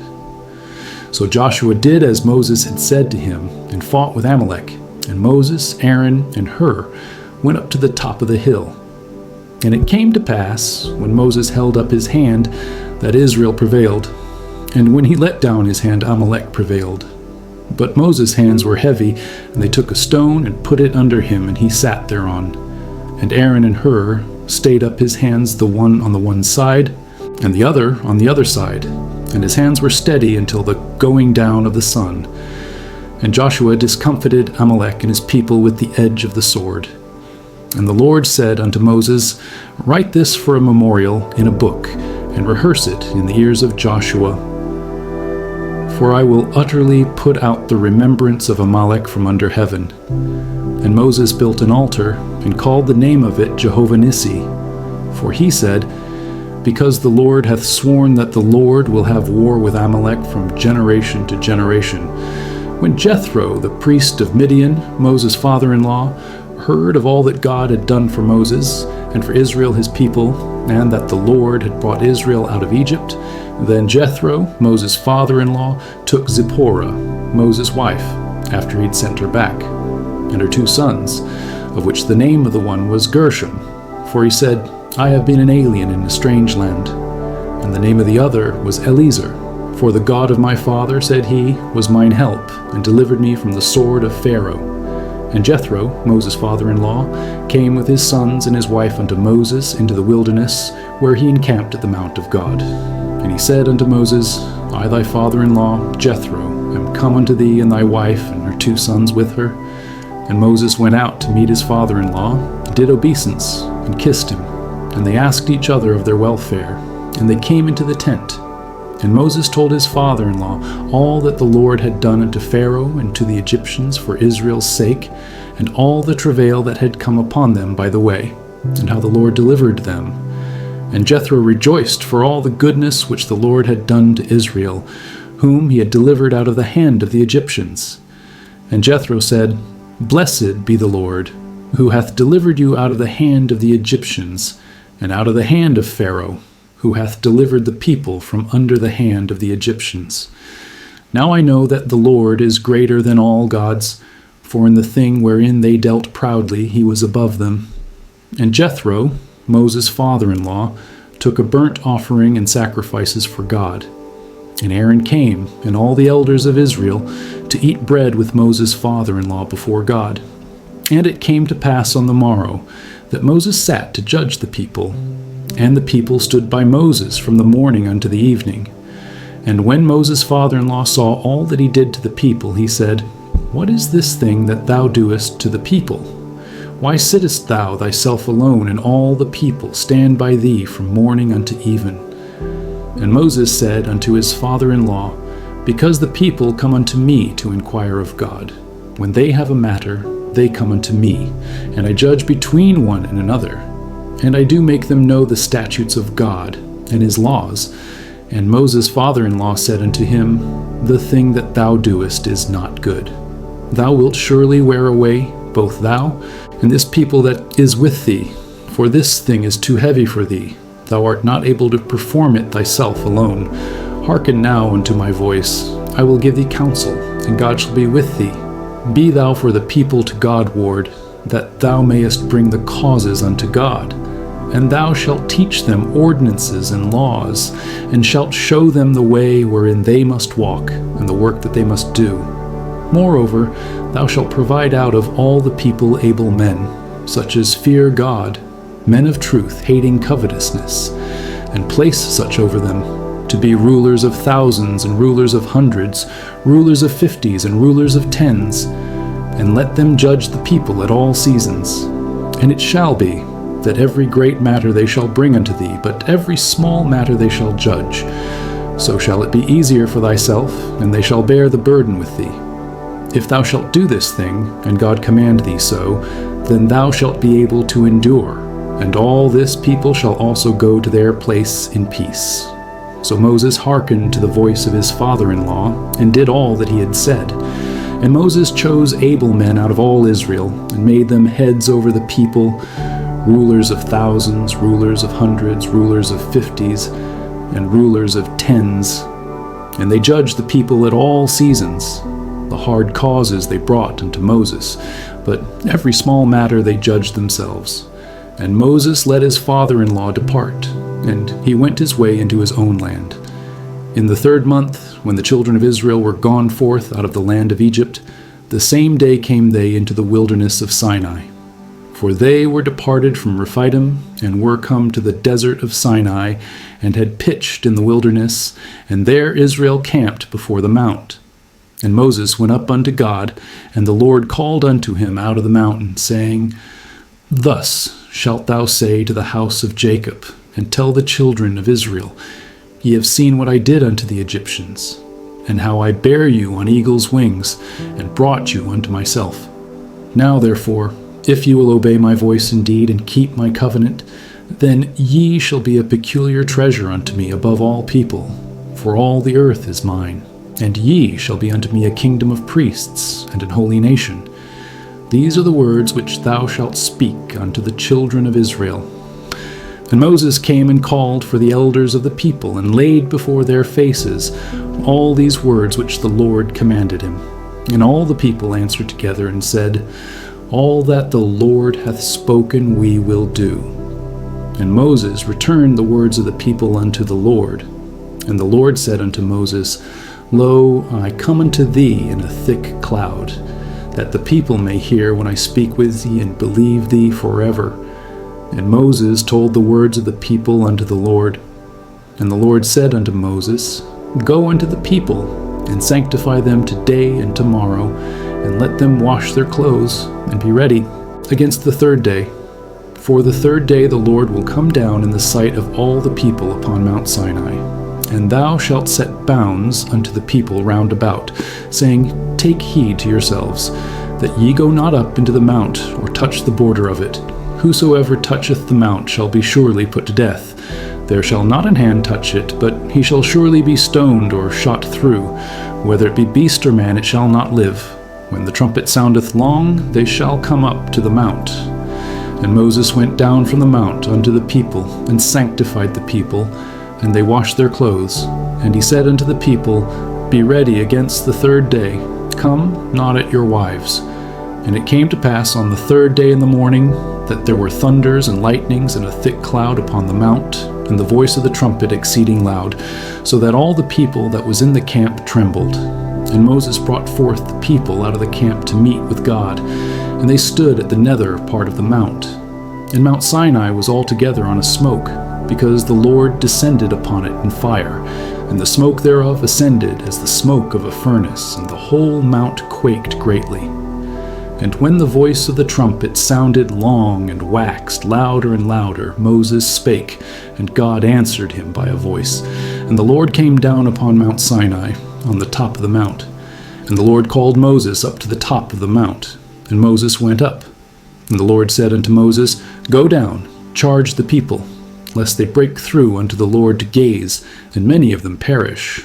And let the priests also, which come near to the Lord, sanctify themselves, lest the Lord break forth upon them. And Moses said unto the Lord, The people cannot come up to Mount Sinai, for thou chargest us, saying, Set bounds about the mount, and sanctify it. And the Lord said unto him, Away, get thee down, and thou shalt come up, thou and Aaron with thee. But let not the priests and the people break through to come up unto the Lord, lest he break forth upon them. So Moses went down unto the people, and spake unto them. And God spake all these words, saying, I am the Lord thy God, which have brought thee out of the land of Egypt, out of the house of bondage. Thou shalt have no other gods before me. Thou shalt not make unto thee any graven image, or any likeness of any thing that is in heaven above, or that is in the earth beneath, or that is in the water under the earth. Thou shalt not bow down thyself to them, nor serve them. For I, the Lord thy God, am a jealous God, visiting the iniquity of the fathers upon the children unto the third and fourth generation of them that hate me, and showing mercy unto thousands of them that love me and keep my commandments. Thou shalt not take the name of the Lord thy God in vain, for the Lord will not hold him guiltless that taketh his name in vain. Remember the Sabbath day to keep it holy. 6 days shalt thou labor, and do all thy work. But the seventh day is the Sabbath of the Lord thy God. In it thou shalt not do any work, thou, nor thy son, nor thy daughter, thy manservant, nor thy maidservant, nor thy cattle, nor thy stranger that is within thy gates. For in 6 days the Lord made heaven and earth, the sea, and all that in them is, and rested the seventh day. Wherefore the Lord blessed the Sabbath day and hallowed it. Honor thy father and thy mother, that thy days may be long upon the land which the Lord thy God giveth thee. Thou shalt not kill, thou shalt not commit adultery, thou shalt not steal, thou shalt not bear false witness against thy neighbor. Thou shalt not covet thy neighbor's house. Thou shalt not covet thy neighbor's wife, nor his manservant, nor his maidservant, nor his ox, nor his ass, nor anything that is thy neighbor's. And all the people saw the thunderings and the lightnings and the noise of the trumpet and the mountain smoking. And when the people saw it, they removed and stood afar off. And they said unto Moses, Speak thou with us, and we will hear. But let not God speak with us, lest we die. And Moses said unto the people, Fear not, for God is come to prove you, and that his fear may be before your faces, that ye sin not. And the people stood afar off, and Moses drew near unto the thick darkness where God was. And the Lord said unto Moses, Thus thou shalt say unto the children of Israel, Ye have seen that I have talked with you from heaven. Ye shall not make with me gods of silver, neither shall ye make unto you gods of gold. An altar of earth thou shalt make unto me, and shalt sacrifice thereon thy burnt offerings, and thy peace offerings, thy sheep, and thine oxen. In all places where I record my name, I will come unto thee, and I will bless thee. And if thou wilt make me an altar of stone, thou shalt not build it of hewn stone. For if thou lift up thy tool upon it, thou hast polluted it. Neither shalt thou go up by steps unto mine altar, that thy nakedness be not discovered thereon. Now these are the judgments which thou shalt set before them. If thou buy an Hebrew servant, 6 years he shall serve, and in the 7th he shall go out free for nothing. If he came in by himself, he shall go out by himself. If he were married, then his wife shall go out with him. If his master have given him a wife, and she have borne him sons or daughters, the wife and her children shall be her master's, and he shall go out by himself.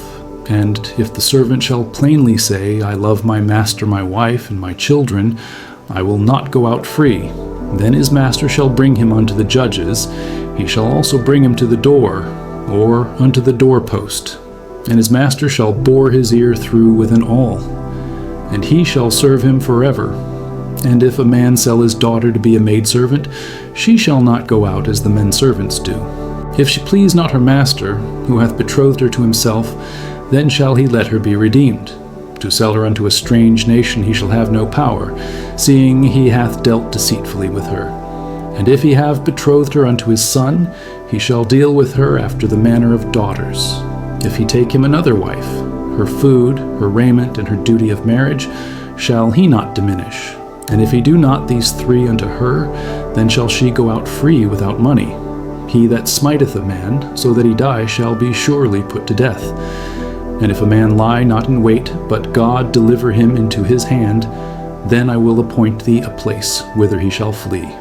But if a man come presumptuously upon his neighbor to slay him with guile, thou shalt take him from mine altar, that he may die. And he that smiteth his father or his mother shall be surely put to death. And he that stealeth a man and selleth him, or if he be found in his hand, he shall surely be put to death. And he that curseth his father or his mother shall surely be put to death. And if men strive together, and one smite another with a stone, or with his fist, and he die not, but keepeth his bed, if he rise again and walk abroad upon his staff, then shall he that smote him be quit. Only he shall pay for the loss of his time, and shall cause him to be thoroughly healed. And if a man smite his servant or his maid with a rod, and he die under his hand, he shall be surely punished. Notwithstanding, if he continue a day or 2, he shall not be punished, for he is his money. If men strive and hurt a woman with child, so that her fruit depart from her, and yet no mischief follow, he shall be surely punished according as the woman's husband will lay upon him, and he shall pay as the judges determine.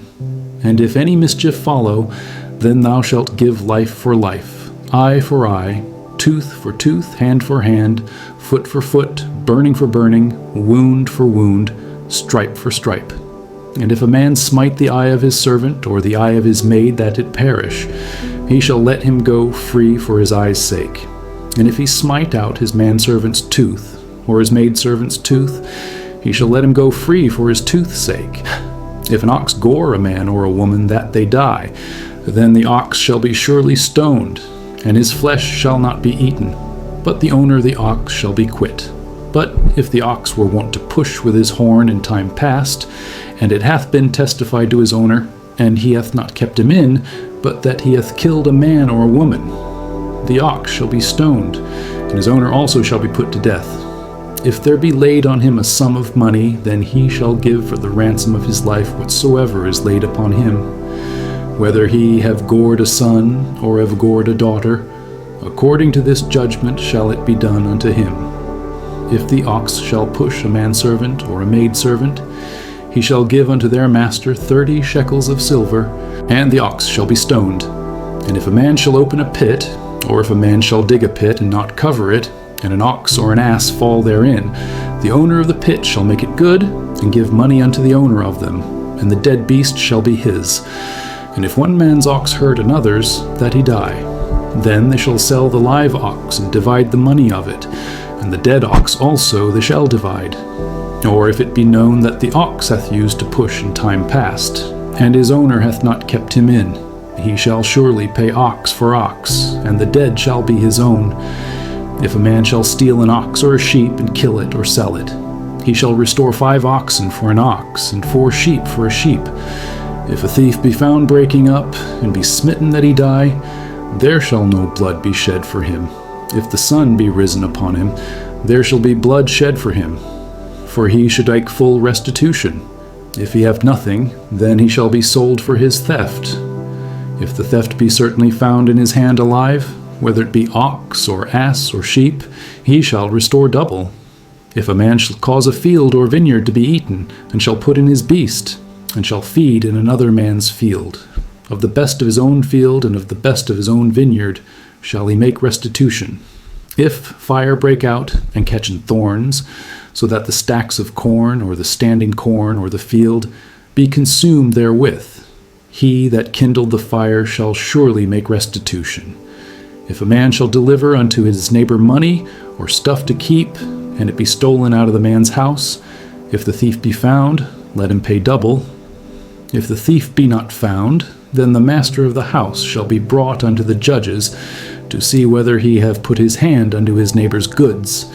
For all manner of trespass, whether it be for ox, for ass, for sheep, for raiment, or for any manner of lost thing which another challengeth to be his, the cause of both parties shall come before the judges. And whom the judges shall condemn, he shall pay double unto his neighbor. If a man deliver unto his neighbor an ass, or an ox, or a sheep, or any beast, to keep, and it die, or be hurt, or driven away, no man seeing it, then shall an oath of the Lord be between them both, that he hath not put his hand unto his neighbor's goods, and the owner of it shall accept thereof, and he shall not make it good. And if it be stolen from him, he shall make restitution unto the owner thereof. If it be torn in pieces, then let him bring it for witness, and he shall not make good that which was torn. And if a man borrow aught of his neighbor, and it be hurt or die, the owner thereof being not with it, he shall surely make it good. But if the owner thereof be with it, he shall not make it good. If it be an hired thing, it came for his hire. And if a man entice a maid that is not betrothed, and lie with her, he shall surely endow her to be his wife. If her father utterly refuse to give her unto him, he shall pay money according to the dowry of virgins. Thou shalt not suffer a witch to live. Whosoever lieth with a beast shall surely be put to death. He that sacrificeth unto any god, save unto the Lord only, he shall be utterly destroyed. Thou shalt neither vex a stranger, nor oppress him, for ye were strangers in the land of Egypt. Ye shall not afflict any widow or fatherless child. If thou afflict them in any wise, and they cry at all unto me, I will surely hear their cry, and my wrath shall wax hot, and I will kill you with the sword, and your wives shall be widows, and your children fatherless. If thou lend money to any of my people that is poor by thee, thou shalt not be to him as an usurer, neither shalt thou lay upon him usury. If thou at all take thy neighbor's raiment to pledge, thou shalt deliver it unto him by that the sun goeth down. For that is his covering only, it is his raiment for his skin, wherein shall he sleep. And it shall come to pass, when he crieth unto me, that I will hear, for I am gracious. Thou shalt not revile the gods, nor curse the ruler of thy people. Thou shalt not delay to offer the first of thy ripe fruits, and of thy liquors. The firstborn of thy sons shalt thou give unto me. Likewise shalt thou do with thine oxen and with thy sheep. 7 days it shall be with his dam. On the 8th day thou shalt give it me. And ye shall be holy men unto me, neither shall ye eat any flesh that is torn of beasts in the field. Ye shall cast it to the dogs. Thou shalt not raise a false report. Put not thine hand with the wicked, to be an unrighteous witness. Thou shalt not follow a multitude to do evil, neither shalt thou speak in a cause to decline after many to wrest judgment. Neither shalt thou countenance a poor man in his cause. If thou meet thine enemy's ox or his ass going astray, thou shalt surely bring it back to him again. If thou see the ass of him that hateth thee lying under his burden, and wouldest forbear to help him, thou shalt surely help with him. Thou shalt not wrest the judgment of thy poor in his cause. Keep thee far from a false matter, and the innocent and righteous slay thou not, for I will not justify the wicked. And thou shalt take no gift, for the gift blindeth the wise, and perverteth the words of the righteous. Also thou shalt not oppress a stranger, for ye know the heart of a stranger, seeing ye were strangers in the land of Egypt. And 6 years thou shalt sow thy land, and shalt gather in the fruits thereof. But the 7th year thou shalt let it rest and lie still, that the poor of thy people may eat, and what they leave the beasts of the field shall eat. In like manner thou shalt deal with thy vineyard and with thy oliveyard. 6 days thou shalt do thy work, and on the 7th day thou shalt rest, that thine ox and thine ass may rest, and the son of thy handmaid and the stranger may be refreshed. And in all things that I have said unto you be circumspect, and make no mention of the name of other gods, neither let it be heard out of thy mouth. 3 times thou shalt keep a feast unto me in the year. Thou shalt keep the feast of unleavened bread. Thou shalt eat unleavened bread 7 days, as I commanded thee, in the time appointed of the month Abib. For in it thou camest out from Egypt, and none shall appear before me empty. And the feast of harvest, the first fruits of thy labors, which thou hast sown in the field, and the feast of ingathering, which is in the end of the year, when thou hast gathered in thy labors out of the field. 3 times in the year all thy males shall appear before the Lord God. Thou shalt not offer the blood of my sacrifice with leavened bread, neither shall the fat of my sacrifice remain until the morning.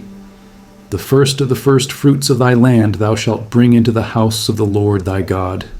Thou shalt not see the kid in his mother's milk. Behold, I send an angel before thee, to keep thee in the way, and to bring thee into the place which I have prepared. Beware of him, and obey his voice, provoke him not, for he will not pardon your transgressions. For my name is in him. But if thou shalt indeed obey his voice, and do all that I speak, then I will be an enemy unto thine enemies, and an adversary unto thine adversaries. For mine angel shall go before thee, and bring thee in unto the Amorites, and the Hittites, and the Perizzites, and the Canaanites, the Hivites, and the Jebusites, and I will cut them off. Thou shalt not bow down to their gods, nor serve them, nor do after their works, but thou shalt utterly overthrow them, and quite break down their images. And ye shall serve the Lord your God, and he shall bless thy bread and thy water, and I will take sickness away from the midst of thee. There shall nothing cast their young, nor be barren in thy land. The number of thy days I will fulfill. I will send my fear before thee, and will destroy all the people to whom thou shalt come, and I will make all thine enemies turn their backs unto thee. And I will send hornets before thee, which shall drive out the Hivite, the Canaanite, and the Hittite from before thee. I will not drive them out from before thee in 1 year, lest the land become desolate, and the beast of the field multiply against thee. By little and little I will drive them out from before thee, until thou be increased and inherit the land. And I will set thy bounds from the Red Sea even unto the sea of the Philistines, and from the desert unto the river, for I will deliver the inhabitants of the land into your hand, and thou shalt drive them out before thee. Thou shalt make no covenant with them, nor with their gods. They shall not dwell in thy land, lest they make thee sin against me. For if thou serve their gods, it will surely be a snare unto thee. And he said unto Moses, Come up unto the Lord, thou and Aaron, Nadab, and Abihu, and 70 of the elders of Israel, and worship ye afar off. And Moses alone shall come near the Lord, but they shall not come nigh, neither shall the people go up with him. And Moses came and told the people all the words of the Lord, and all the judgments. And all the people answered with one voice, and said, All the words which the Lord hath said will we do. And Moses wrote all the words of the Lord, and rose up early in the morning, and builded an altar under the hill, and 12 pillars, according to the 12 tribes of Israel. And he sent young men of the children of Israel, which offered burnt offerings and sacrificed peace offerings of oxen unto the Lord. And Moses took half of the blood and put it in basins, and half of the blood he sprinkled on the altar. And he took the book of the covenant, and read in the audience the people, and they said, All that the Lord hath said will we do, and be obedient. And Moses took the blood, and sprinkled it on the people, and said, Behold the blood of the covenant, which the Lord hath made with you concerning all these words. Then went up Moses, and Aaron, Nadab, and Abihu, and 70 of the elders of Israel.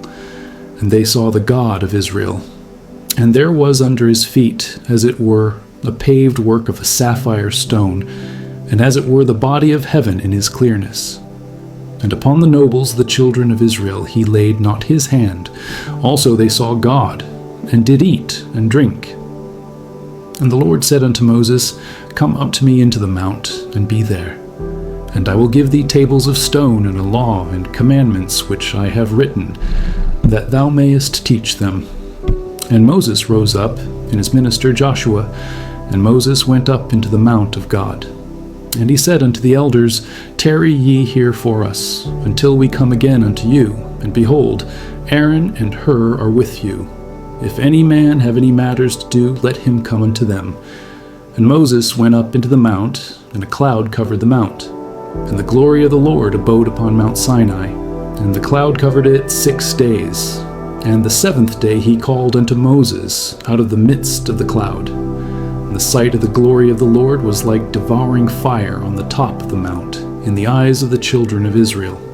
And Moses went into the midst of the cloud, and gat him up into the mount. And Moses was in the mount 40 days and 40 nights. And the Lord spake unto Moses, saying, Speak unto the children of Israel, that they bring me an offering. Of every man that giveth it willingly with his heart, ye shall take my offering. And this is the offering which ye shall take of them, gold and silver and brass, and blue and purple and scarlet and fine linen, and goat's hair, and ram's skins dyed red, and badger's skins and shittim wood, oil for the light, spices for anointing oil and for sweet incense, onyx stones, and stones to be set in the ephod and in the breastplate. And let them make me a sanctuary, that I may dwell among them, according to all that I show thee, after the pattern of the tabernacle, and the pattern of all the instruments thereof, even so shall ye make it. And they shall make an ark of shittim wood. 2 cubits and a half shall be the length thereof, and 1 cubit and a half the breadth thereof, and 1 cubit and a half the height thereof. And thou shalt overlay it with pure gold within and without shalt thou overlay it, and shalt make upon it a crown of gold round about. And thou shalt cast 4 rings of gold for it, and put them in the 4 corners thereof. And 2 rings shall be in the one side of it, and 2 rings in the other side of it. And thou shalt make staves of shittim wood, and overlay them with gold. And thou shalt put the staves into the rings by the sides of the ark, that the ark may be borne with them. The staves shall be in the rings of the ark, they shall not be taken from it. And thou shalt put into the ark the testimony which I shall give thee. And thou shalt make a mercy seat of pure gold. 2 cubits and a half shall be the length thereof, and 1 cubit and a half the breadth thereof. And thou shalt make 2 cherubims of gold, of beaten work shalt thou make them in the 2 ends of the mercy seat. And make 1 cherub on the one end, and the other cherub on the other end. Even of the mercy seat shall ye make the cherubims on the 2 ends thereof. And the cherubims shall stretch forth their wings on high, covering the mercy seat with their wings, and their faces shall look one to another. Toward the mercy seat shall the faces of the cherubims be. And thou shalt put the mercy seat above upon the ark. And in the ark thou shalt put the testimony that I shall give thee. And there I will meet with thee, and I will commune with thee from above the mercy seat, from between the 2 cherubims which are upon the ark of the testimony, of all things which I will give thee in commandment unto the children of Israel. Thou shalt also make a table of shittim wood. 2 cubits shall be the length thereof, and 1 cubit the breadth thereof, and 1 cubit and a half the height thereof. And thou shalt overlay it with pure gold, and make thereto a crown of gold round about. And thou shalt make unto it a border of an hand breadth round about. And thou shalt make a golden crown to the border thereof round about. And thou shalt make for it 4 rings of gold, and put the rings in the 4 corners that are on the 4 feet thereof. Over against the border shall the rings be for places of the staves to bear the table. And thou shalt make the staves of shittim wood, and overlay them with gold, that the table may be borne with them. And thou shalt make the dishes thereof, and spoons thereof, and covers thereof, and bowls thereof, to cover withal. Of pure gold shalt thou make them. And thou shalt set upon the table showbread before me alway. And thou shalt make a candlestick of pure gold. Of beaten work shall the candlestick be made. His shaft and his branches, his bowls, his knops and his flowers shall be of the same. And 6 branches shall come out of the sides of it, 3 branches of the candlestick out of the one side, and 3 branches of the candlestick out of the other side. 3 bowls made like unto almonds, with a knop and a flower in one branch, and 3 bowls made like almonds in the other branch, with a knop and a flower. So in the 6 branches that come out of the candlestick. And in the candlesticks shall be 4 bowls made like unto almonds, with their knops and their flowers. And there shall be a knop under 2 branches of the same, and a knop under 2 branches of the same, and a knop under 2 branches of the same, according to the 6 branches that proceed out of the candlestick. Their knops and their branches shall be of the same. All it shall be one beaten work of pure gold. And thou shalt make the 7 lamps thereof, and they shall light the lamps thereof, that they may give light over against it. And the tongs thereof, and the snuff dishes thereof, shall be of pure gold. Of a talent of pure gold shall he make it with all these vessels. And look that thou make them after their pattern, which was showed thee in the mount. Moreover, thou shalt make the tabernacle with 10 curtains of fine twined linen, and blue, and purple, and scarlet. With cherubims of cunning work shalt thou make them. The length of one curtain shall be 28 cubits, and the breadth of one curtain 4 cubits. And every one of the curtains shall have one measure. The 5 curtains shall be coupled together one to another, and other 5 curtains shall be coupled one to another. And thou shalt make loops of blue upon the edge of the one curtain from the selvage and the coupling. And likewise shalt thou make in the uttermost edge of another curtain in the coupling of the second. 50 loops shalt thou make in the one curtain, and 50 loops shalt thou make in the edge of the curtain that is in the coupling of the second, that the loops may take hold one of another. And thou shalt make 50 tashs of gold, and couple the curtains together with the tashs, and it shall be one tabernacle. And thou shalt make curtains of goat's hair to be a covering upon the tabernacle. 11 curtains shalt thou make. The length of one curtain shall be 30 cubits, and the breadth of one curtain 4 cubits. And the 11 curtains shall be all of one measure. And thou shalt couple 5 curtains by themselves, and 6 curtains by themselves, and shalt double the 6th curtain in the forefront of the tabernacle. And thou shalt make 50 loops on the edge of the one curtain that is outmost in the coupling, and 50 loops in the edge of the curtain which coupleth the second. And thou shalt make 50 taches of brass, and put the taches into the loops, and couple the tent together, that it may be one. And the remnant that remaineth of the curtains of the tent, the half curtain that remaineth, shall hang over the backside of the tabernacle, and a cubit on the one side, and a cubit on the other side of that which remaineth in the length of the curtains of the tent. It shall hang over the sides of the tabernacle on this side and on that side to cover it. And thou shalt make a covering for the tent of ram's skins dyed red, and a covering above of badgers' skins. And thou shalt make boards for the tabernacle of shittim wood standing up. 10 cubits shall be the length of a board, and a cubit and a half shall be the breadth of one board. 2 tenons shall there be in one board, set in order one against another. Thus shalt thou make for all the boards of the tabernacle. And thou shalt make the boards for the tabernacle, 20 boards on the south side southward. And thou shalt make 40 sockets of silver under the 20 boards, 2 sockets under one board for his 2 tenons, and 2 sockets under another board for his 2 tenons.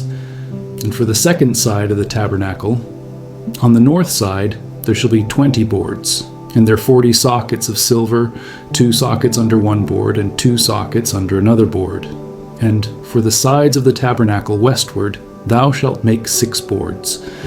And 2 boards shalt thou make for the corners of the tabernacle in the 2 sides, and they shall be coupled together beneath, and they shall be coupled together above the head of it unto one ring. Thus shall it be for them both. They shall be for the 2 corners. And they shall be 8 boards, and their sockets of silver 16 sockets, 2 sockets under one board, and 2 sockets under another board.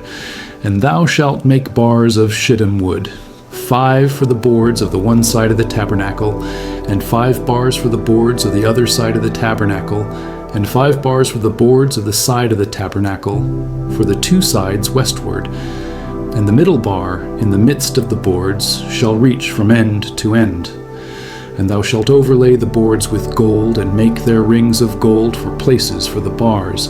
And thou shalt overlay the bars with gold. And thou shalt rear up the tabernacle according to the fashion thereof which was showed thee in the mount.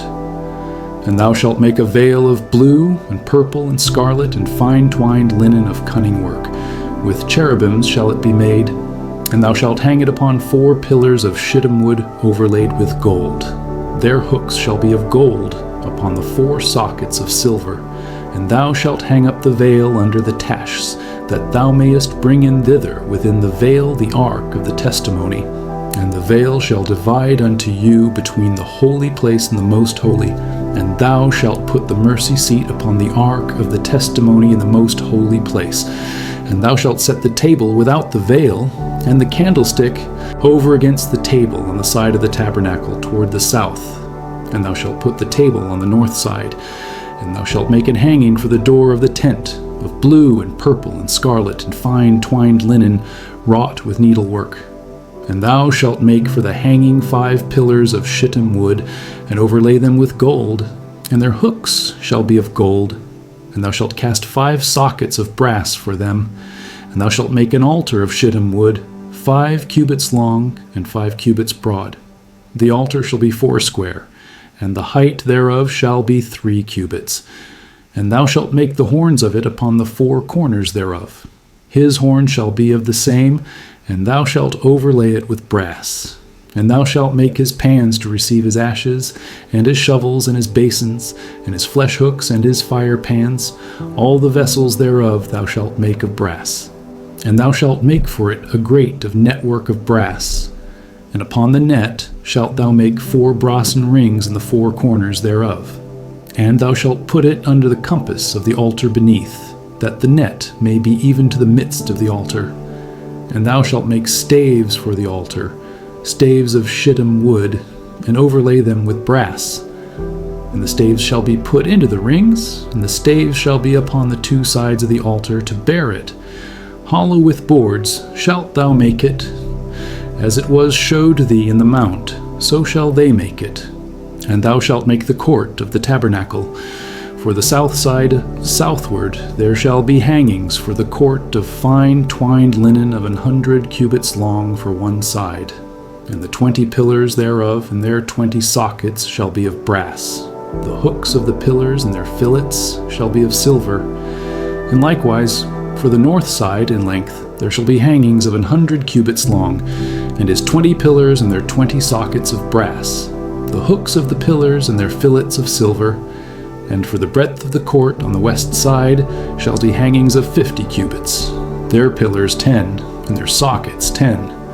And the breadth of the court on the east side eastward shall be 50 cubits. The hangings of one side of the gate shall be 15 cubits, their pillars 3, and their sockets 3. And on the other side shall be hangings 15 cubits, their pillars 3, and their sockets 3. And for the gate of the court shall be an hanging of 20 cubits, of blue and purple and scarlet, and fine twined linen, wrought with needlework. And their pillars shall be 4, and their sockets 4. All the pillars round about the court shall be filleted with silver. Their hooks shall be of silver, and their sockets of brass. The length of the court shall be 100 cubits, and the breadth 50 everywhere, and the height 5 cubits of fine twined linen, and their sockets of brass. all the vessels of the tabernacle in all the service thereof, and all the pins thereof, and all the pins of the court shall be of brass. And thou shalt command the children of Israel that they bring thee pure oil olive beaten for the light, to cause the lamp to burn always. In the tabernacle of the congregation without the veil, which is before the testimony, Aaron and his sons shall order it from evening to morning before the Lord. It shall be a statute forever unto their generations on the behalf of the children of Israel. And take thou unto thee Aaron thy brother and his sons with him, from among the children of Israel, that he may minister unto me in the priest's office, even Aaron, Nadab, and Abihu, Eleazar, and Ithamar, Aaron's sons. And thou shalt make holy garments for Aaron thy brother for glory and for beauty. And thou shalt speak unto all that are wise-hearted, whom I have filled with the spirit of wisdom, that they may make Aaron's garments to consecrate him, that he may minister unto me in the priest's office. And these are the garments which they shall make: a breastplate and an ephod, and a robe and a broidered coat, a mitre and a girdle. And they shall make holy garments for Aaron thy brother and his sons, that he may minister unto me in the priest's office. And they shall take gold, and blue, and purple, and scarlet, and fine linen. And they shall make the ephod of gold, of blue, and of purple, of scarlet, and fine twined linen with cunning work. It shall have the 2 shoulder pieces thereof joined at the 2 edges thereof, and so it shall be joined together. And the curious girdle of the ephod, which is upon it, shall be of the same according to the work thereof, even of gold, of blue, and purple, and scarlet, and fine twined linen.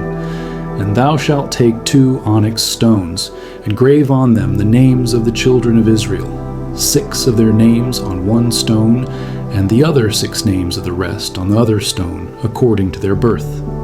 With the work of an engraver in stone, like the engravings of a signet, shalt thou engrave the 2 stones with the names of the children of Israel. Thou shalt make them to be set in ouches of gold.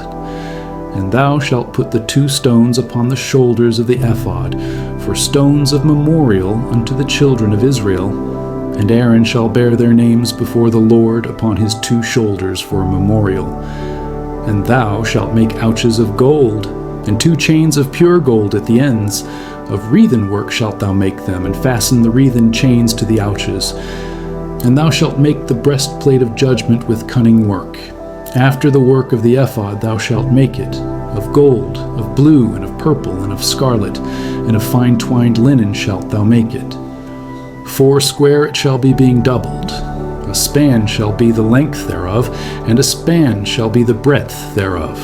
And thou shalt set in it settings of stones, even 4 rows of stones. The first row shall be a sardius, a topaz, and a carbuncle. This shall be the first row. And the second row shall be an emerald, a sapphire, and a diamond. And the third row a ligure, an agate, and an amethyst. And the fourth row a beryl, and an onyx, and a jasper. They shall be set in gold in their enclosings. And the stones shall be with the names of the children of Israel, 12 according to their names, like the engravings of a signet. Every one with his name shall they be according to the 12 tribes. And thou shalt make upon the breastplate chains at the ends of wreathen work of pure gold. And thou shalt make upon the breastplate 2 rings of gold, and shalt put the 2 rings on the 2 ends of the breastplate. And thou shalt put the 2 wreathen chains of gold in the 2 rings which are on the ends of the breastplate. And the other 2 ends of the 2 wreathen chains thou shalt fasten in the 2 ouches, and put them on the shoulder pieces of the ephod before it. And thou shalt make 2 rings of gold, and thou shalt put them upon the 2 ends of the breastplate in the border thereof, which is in the side of the ephod inward.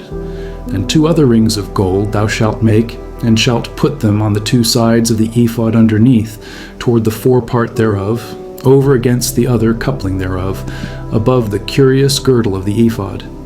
And they shall bind the breastplate by the rings thereof unto the rings of the ephod with a lace of blue, that may be above the curious girdle of the ephod, and that the breastplate be not loosed from the ephod. And Aaron shall bear the names of the children of Israel in the breastplate of judgment upon his heart, when he goeth in unto the holy place, for a memorial before the Lord continually. And thou shalt put in the breastplate of judgment, the Urim and the Thummim, and they shall be upon Aaron's heart, when he goeth in before the Lord. And Aaron shall bear the judgment of the children of Israel upon his heart before the Lord continually. And thou shalt make the robe of the ephod all of blue, and there shall be an hole in the top of it, in the midst thereof. It shall have a binding of woven work round about the whole of it, as it were the hole of an habergeon, that it be not rent. And beneath, upon the hem of it, thou shalt make pomegranates of blue, and of purple, and of scarlet, round about the hem thereof, and bells of gold between them round about. A golden bell and a pomegranate, a golden bell and a pomegranate, upon the hem of the robe round about. And it shall be upon Aaron to minister, and his sound shall be heard when he goeth in unto the holy place before the Lord, and when he cometh out, that he die not. And thou shalt make a plate of pure gold, and grave upon it, like the engravings of a signet, holiness to the Lord. And thou shalt put it on a blue lace, that it may be upon the mitre. Upon the forefront of the mitre it shall be. And it shall be upon Aaron's forehead, that Aaron may bear the iniquity of the holy things, which the children of Israel shall hallow in all their holy gifts. And it shall be always upon his forehead, that they may be accepted before the Lord.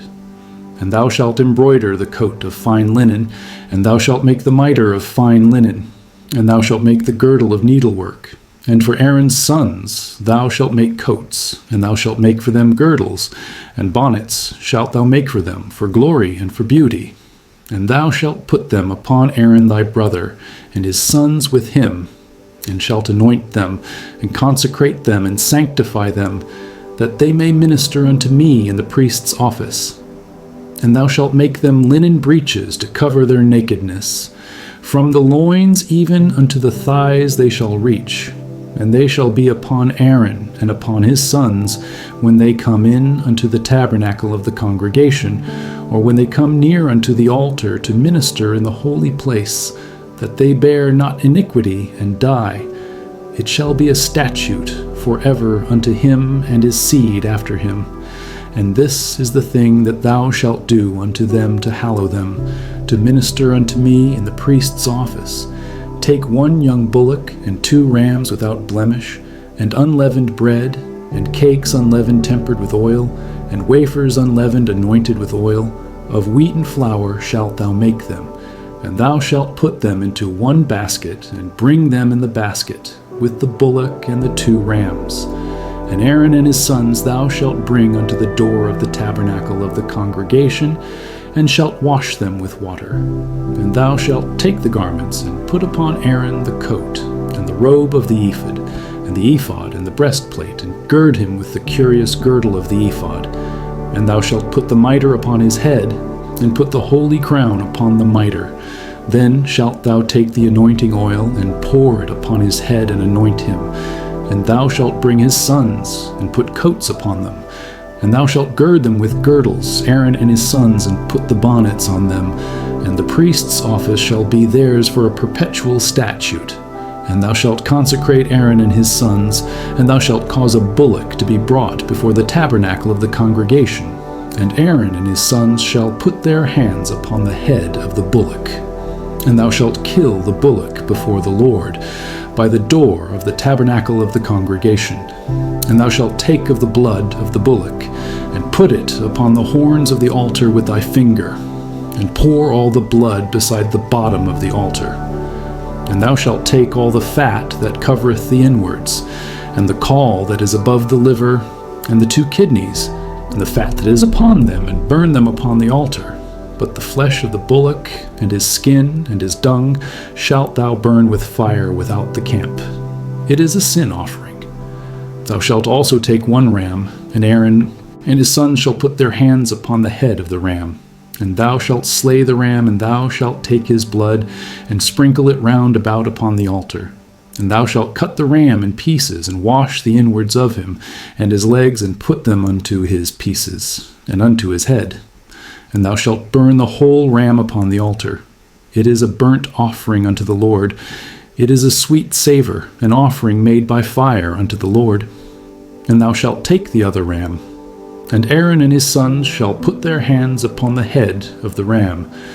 Then shalt thou kill the ram, and take of his blood, and put it upon the tip of the right ear of Aaron, and upon the tip of the right ear of his sons, and upon the thumb of their right hand, and upon the great toe of their right foot, and sprinkle the blood upon the altar round about. And thou shalt take of the blood that is upon the altar, and of the anointing oil, and sprinkle it upon Aaron, and upon his garments, and upon his sons, and upon the garments of his sons with him. And he shall be hallowed, and his garments, and his sons' garments with him.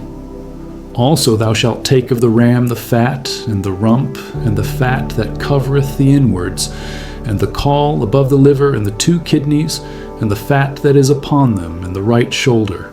For it is a ram of consecration, and 1 loaf of bread, and 1 cake of oiled bread, and 1 wafer out of the basket of the unleavened bread that is before the Lord. And thou shalt put all in the hands of Aaron, and in the hands of his sons, and shalt wave them for a wave offering before the Lord. And thou shalt receive them of their hands, and burn them upon the altar for a burnt offering, for a sweet savor before the Lord. It is an offering made by fire unto the Lord. And thou shalt take the breast of the ram of Aaron's consecration, and wave it for a wave offering before the Lord, and it shall be thy part. And thou shalt sanctify the breast of the wave offering, and the shoulder of the heave offering, which is waved and which is heaved up, of the ram of the consecration, even of that which is for Aaron, and of that which is for his sons. And it shall be Aaron's and his sons by a statute forever from the children of Israel. For it is an heave offering, and it shall be an heave offering from the children of Israel of the sacrifice of their peace offerings, even their heave offering unto the Lord. And the holy garments of Aaron shall be his sons after him, to be anointed therein, and to be consecrated in them. And that son that is priest in his stead shall put them on 7 days, when he cometh into the tabernacle of the congregation, to minister in the holy place. And thou shalt take the ram of the consecration, and seethe his flesh in the holy place. And Aaron and his sons shall eat the flesh of the ram, and the bread that is in the basket by the door of the tabernacle of the congregation. And they shall eat those things wherewith the atonement was made, to consecrate and to sanctify them. But the stranger shall not eat thereof, because they are holy.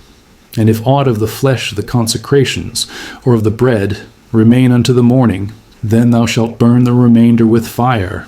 It shall not be eaten, because it is holy.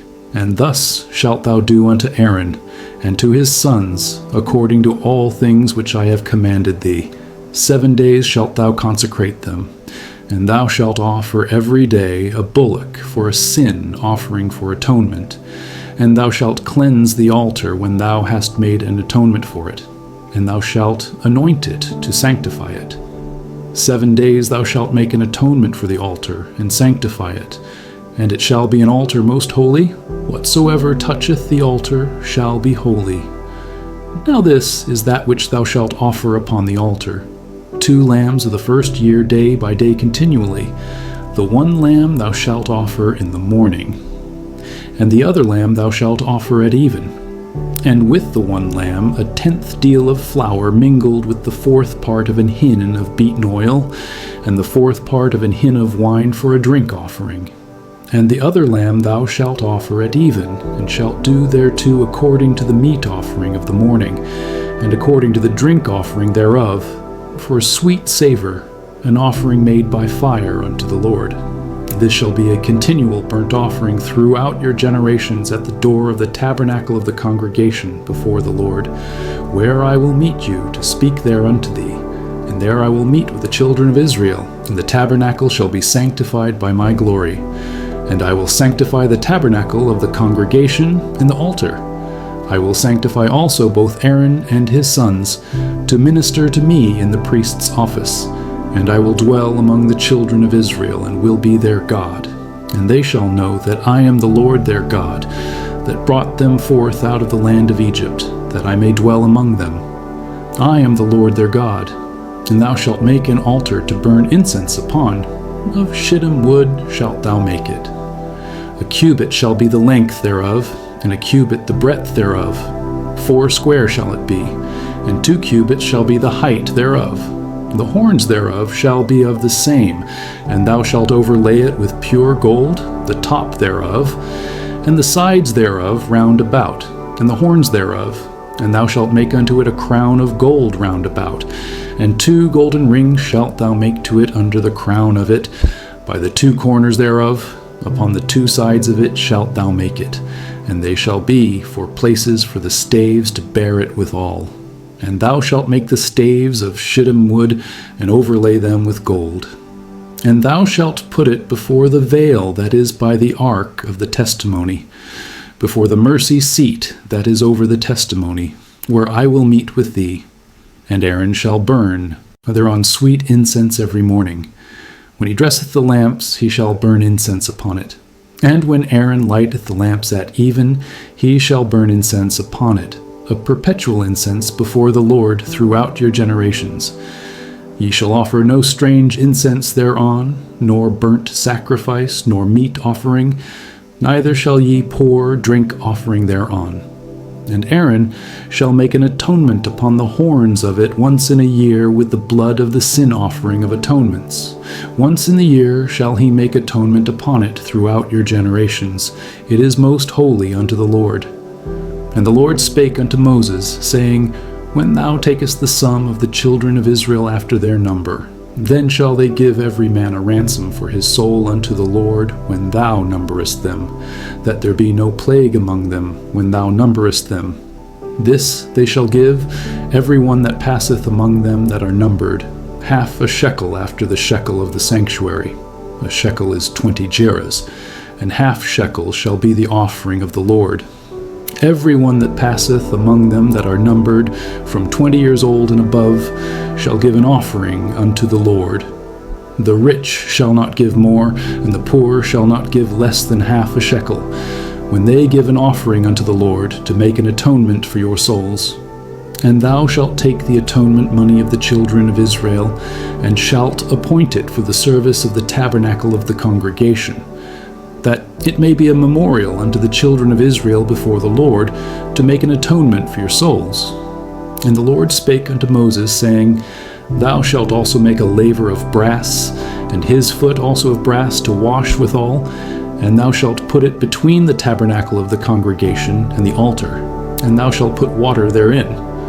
For Aaron and his sons shall wash their hands and their feet thereat. When they go into the tabernacle of the congregation, they shall wash with water, that they die not. Or when they come near to the altar to minister, to burn offering made by fire unto the Lord, so they shall wash their hands and their feet, that they die not. And it shall be a statute forever to them, even to him and to his seed throughout their generations. Moreover, the Lord spake unto Moses, saying, Take thou also unto thee principal spices, of pure myrrh 500 shekels, and of sweet cinnamon half so much, even 250 shekels, and of sweet calamus 250 shekels, and of cassia 500 shekels, after the shekel of the sanctuary, and of oil, olive, and hin. And thou shalt make it an oil of holy ointment, an ointment compound after the art of the apothecary. It shall be an holy anointing oil. And thou shalt anoint the tabernacle of the congregation therewith, and the ark of the testimony, and the table and all his vessels, and the candlestick and his vessels, and the altar of incense, and the altar of burnt offering with all his vessels, and the laver and his foot. And thou shalt sanctify them, that they may be most holy. Whatsoever toucheth them shall be holy. And thou shalt anoint Aaron and his sons, and consecrate them, that they may minister unto me in the priest's office. And thou shalt speak unto the children of Israel, saying, This shall be an holy anointing oil unto me throughout your generations. Upon man's flesh shall it not be poured, neither shall ye make any other like it, after the composition of it. It is holy, and it shall be holy unto you. Whosoever compoundeth any like it, or whosoever putteth any of it upon a stranger, shall even be cut off from his people. And the Lord said unto Moses, Take unto thee sweet spices, stacte and onycha and galbanum, these sweet spices with pure frankincense, Of each shall there be a like weight, and thou shalt make it a perfume, a confection after the art of the apothecary, tempered together, pure and holy. And thou shalt beat some of it very small, and put of it before the testimony in the tabernacle of the congregation, where I will meet with thee. It shall be unto you most holy. And as for the perfume which thou shalt make, ye shall not make to yourselves according to the composition thereof. It shall be unto thee holy for the Lord. Whosoever shall make like unto that, to smell thereto, shall even be cut off from his people. And the Lord spake unto Moses, saying, See, I have called by name Bezaleel, the son of Uri, the son of Hur, of the tribe of Judah, and I have filled him with the Spirit of God, in wisdom, and in understanding, and in knowledge, and in all manner of workmanship, to devise cunning works, to work in gold, and in silver, and in brass, and in cutting of stones, to set them, and in carving of timber, to work in all manner of workmanship. And I, behold, I have given with him Aholiab, the son of Ahisamach, of the tribe of Dan. And in the hearts of all that are wise-hearted I have put wisdom, that they may make all that I have commanded thee: the tabernacle of the congregation, and the ark of the testimony, and the mercy seat that is thereupon, and all the furniture of the tabernacle, and the table and his furniture, and the pure candlestick with all his furniture, and the altar of incense, and the altar of burnt offering with all his furniture, and the laver and his foot, and the cloths of service, and the holy garments for Aaron the priest, and the garments of his sons, to minister in the priest's office, and the anointing oil and sweet incense for the holy place. According to all that I have commanded thee shall they do. And the Lord spake unto Moses, saying, Speak thou also unto the children of Israel, saying, Verily my Sabbaths ye shall keep, for it is a sign between me and you throughout your generations, that ye may know that I am the Lord that doth sanctify you. Ye shall keep the Sabbath, therefore, for it is holy unto you. Everyone that defileth it shall surely be put to death. For whosoever doeth any work therein, that soul shall be cut off from among his people. 6 days may work be done, but in the seventh is the Sabbath of rest, holy to the Lord. Whosoever doeth any work in the Sabbath day, he shall surely be put to death. Wherefore the children of Israel shall keep the Sabbath, to observe the Sabbath throughout their generations, for a perpetual covenant. It is a sign between me and the children of Israel forever. For in 6 days the Lord made heaven and earth, and on the seventh day he rested and was refreshed.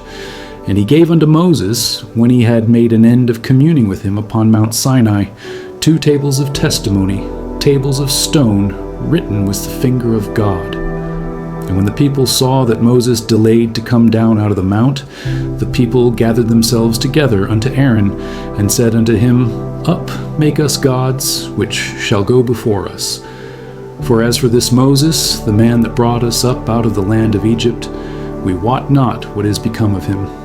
And Aaron said unto them, Break off the golden earrings, which are in the ears of your wives, of your sons, and of your daughters, and bring them unto me.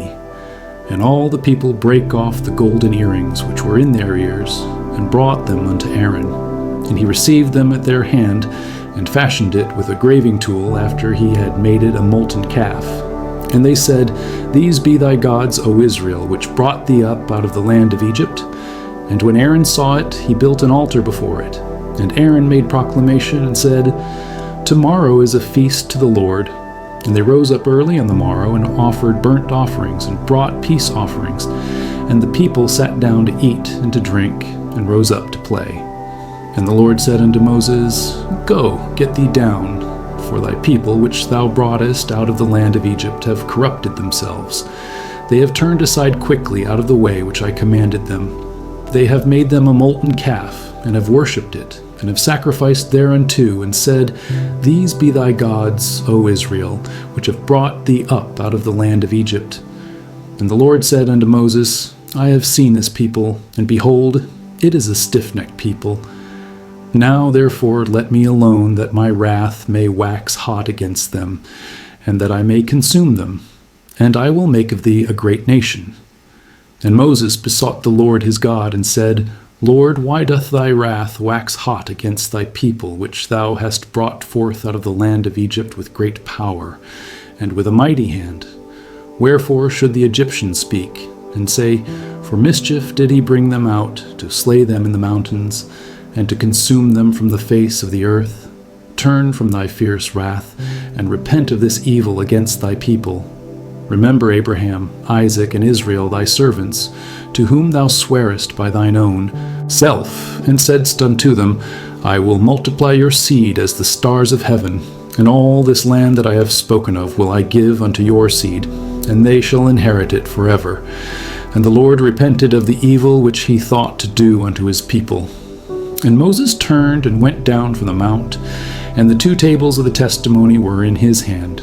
The tables were written on both their sides. On the one side and on the other were they written, and the tables were the work of God, and the writing was the writing of God, graven upon the tables. And when Joshua heard the noise of the people as they shouted, he said unto Moses, There is a noise of war in the camp. And he said, It is not the voice of them that shout for mastery, neither is it the voice of them that cry for being overcome, but the noise of them that sing do I hear. And it came to pass, as soon as he came nigh unto the camp, that he saw the calf and the dancing, and Moses' anger waxed hot, and he cast the tables out of his hands, and brake them beneath the mount. And he took the calf which they had made, and burnt it in the fire, and ground it to powder, and strawed it upon the water, and made the children of Israel drink of it. And Moses said unto Aaron, What did this people unto thee, that thou hast brought so great a sin upon them? And Aaron said, Let not the anger of my Lord wax hot. Thou knowest the people that they are set on mischief. For they said unto me, Make us gods, which shall go before us. For as for this Moses, the man that brought us up out of the land of Egypt, we wot not what is become of him. And I said unto them, Whosoever hath any gold, let them break it off. So they gave it me. Then I cast it into the fire, and there came out this calf. And when Moses saw that the people were naked, for Aaron had made them naked unto their shame among their enemies, then Moses stood in the gate of the camp and said, Who is on the Lord's side? Let him come unto me. And all the sons of Levi gathered themselves together unto him. And he said unto them, Thus saith the Lord God of Israel, Put every man his sword by his side, and go in and out from gate to gate throughout the camp, and slay every man his brother, and every man his companion, and every man his neighbor. And the children of Levi did according to the word of Moses, and there fell of the people that day about 3,000 men. For Moses had said, Consecrate yourselves today to the Lord, even every man upon his son and upon his brother, that he may bestow upon you a blessing this day. And it came to pass on the morrow that Moses said unto the people, Ye have sinned a great sin, and now I will go up unto the Lord. Peradventure I shall make an atonement for your sin. And Moses returned unto the Lord and said, O this people have sinned a great sin, and have made them gods of gold. Yet now, if thou wilt forgive their sin, and if not, blot me, I pray thee, out of thy book which thou hast written. And the Lord said unto Moses, Whosoever hath sinned against me, him will I blot out of my book. Therefore now go, lead the people unto the place of which I have spoken unto thee. Behold, mine angel shall go before thee. Nevertheless, in the day when I will visit their sin upon them. And the Lord plagued the people because they made the calf, which Aaron made. And the Lord said unto Moses, Depart, and go up hence, thou and the people which thou hast brought up out of the land of Egypt, unto the land which I swear unto Abraham, to Isaac, and to Jacob, saying, Unto thy seed will I give it, and I will send an angel before thee, and I will drive out the Canaanite, the Amorite, and the Hittite, and the Perizzite, the Hivite, and the Jebusite, unto a land flowing with milk and honey, for I will not go up in the midst of thee, for thou art a stiff-necked people, lest I consume thee in the way. And when the people heard these evil tidings, they mourned, and no man did put on him his ornaments. For the Lord had said unto Moses, Say unto the children of Israel, Ye are a stiff-necked people, I will come up into the midst of thee in a moment, and consume thee. Therefore now put off thy ornaments from thee, that I may know what to do unto thee. And the children of Israel stripped themselves of their ornaments by the Mount Horeb. And Moses took the tabernacle, and pitched it without the camp, afar off from the camp, and called it the tabernacle of the congregation. And it came to pass, that everyone which sought the Lord went out unto the tabernacle of the congregation, which was without the camp. And it came to pass, when Moses went out unto the tabernacle, that all the people rose up, and stood every man at his tent door, and looked after Moses, until he was gone into the tabernacle. And it came to pass, as Moses entered into the tabernacle, the cloudy pillar descended, and stood at the door of the tabernacle, and the Lord talked with Moses. And all the people saw the cloudy pillar stand at the tabernacle door, and all the people rose up and worshipped every man in his tent door. And the Lord spake unto Moses face to face, as a man speaketh unto his friend. And he turned again into the camp. But his servant Joshua, the son of Nun, a young man, departed, not out of the tabernacle. And Moses said unto the Lord, See, thou sayest unto me, Bring up this people, and thou hast not let me know whom thou wilt send with me. Yet thou hast said, I know thee by name, and thou hast also found grace in my sight. Now therefore, I pray thee, if I have found grace in thy sight, show me now thy way, that I may know thee, that I may find grace in thy sight, and consider that this nation is thy people. And he said, My presence shall go with thee, and I will give thee rest. And he said unto him, If thy presence go not with me, carry us not up hence. For wherein shall it be known here that I and thy people have found grace in thy sight? Is it not in that thou goest with us? So shall we be separated, I and thy people, from all the people that are upon the face of the earth. And the Lord said unto Moses, I will do this thing also that thou hast spoken. For thou hast found grace in my sight, and I know thee by name. And he said, I beseech thee, show me thy glory. And he said, I will make all my goodness pass before thee, and I will proclaim the name of the Lord before thee, and will be gracious to whom I will be gracious, and will show mercy on whom I will show mercy. And he said, Thou canst not see my face, for there shall no man see me, and live. And the Lord said, Behold, there is a place by me, and thou shalt stand upon a rock. And it shall come to pass, while my glory passeth by, that I will put thee in a cleft of the rock, and will cover thee with my hand while I pass by. And I will take away mine hand, and thou shalt see my back parts, but my face shall not be seen. And the Lord said unto Moses, Hew thee 2 tables of stone, like unto the first. And I will write upon these tables the words that were in the first tables which thou breakest. And be ready in the morning, and come up in the morning unto Mount Sinai, and present thyself there to me in the top of the mount.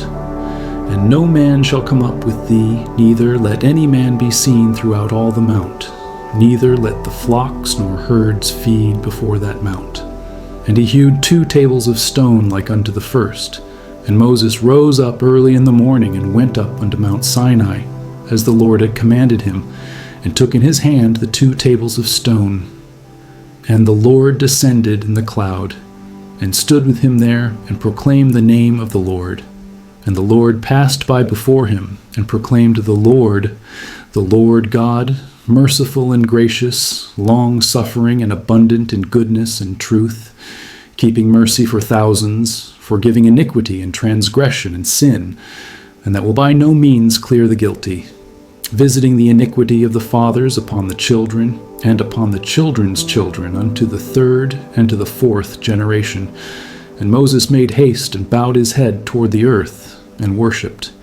And he said, If now I have found grace in thy sight, O Lord, let my Lord, I pray thee, go among us, for it is a stiff-necked people, and pardon our iniquity and our sin, and take us for thine inheritance. And he said, Behold, I make a covenant. Before all thy people I will do marvels, such as have not been done in all the earth, nor in any nation. And all the people among which thou art shall see the work of the Lord. For it is a terrible thing that I will do with thee. Observe thou that which I command thee this day.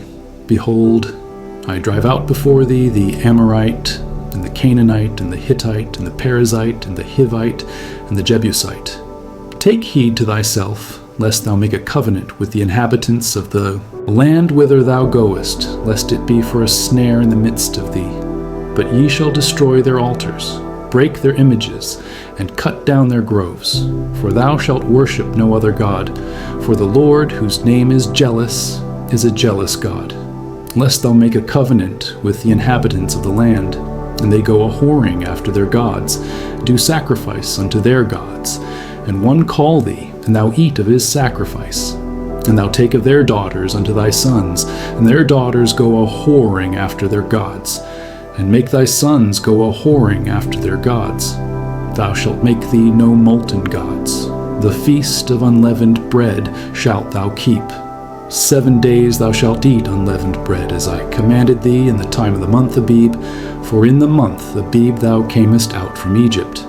All that openeth the matrix is mine, and every firstling among thy cattle, whether ox or sheep, that is male.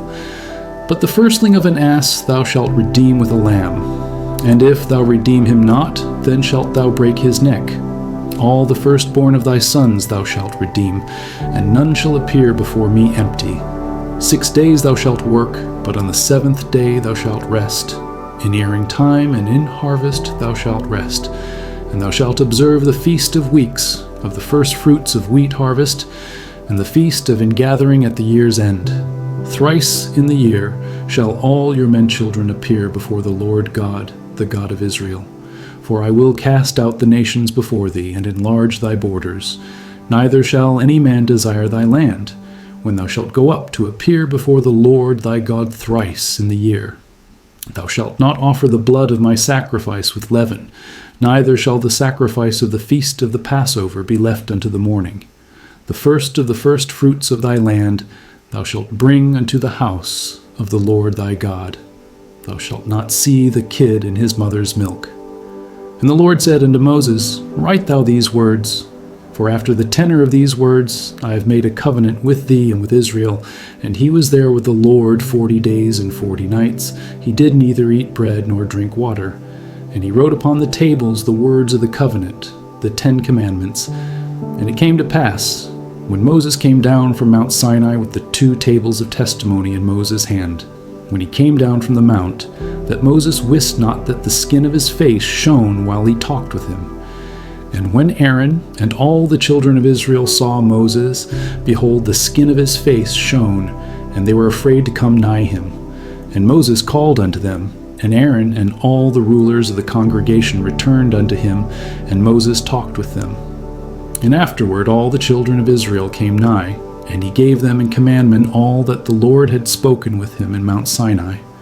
Until Moses had done speaking with them, he put a veil on his face.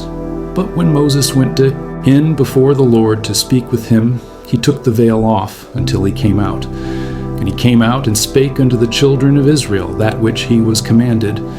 And the children of Israel saw the face of Moses, that the skin of Moses' face shone. And Moses put the veil upon his face again, until he went in to speak with him.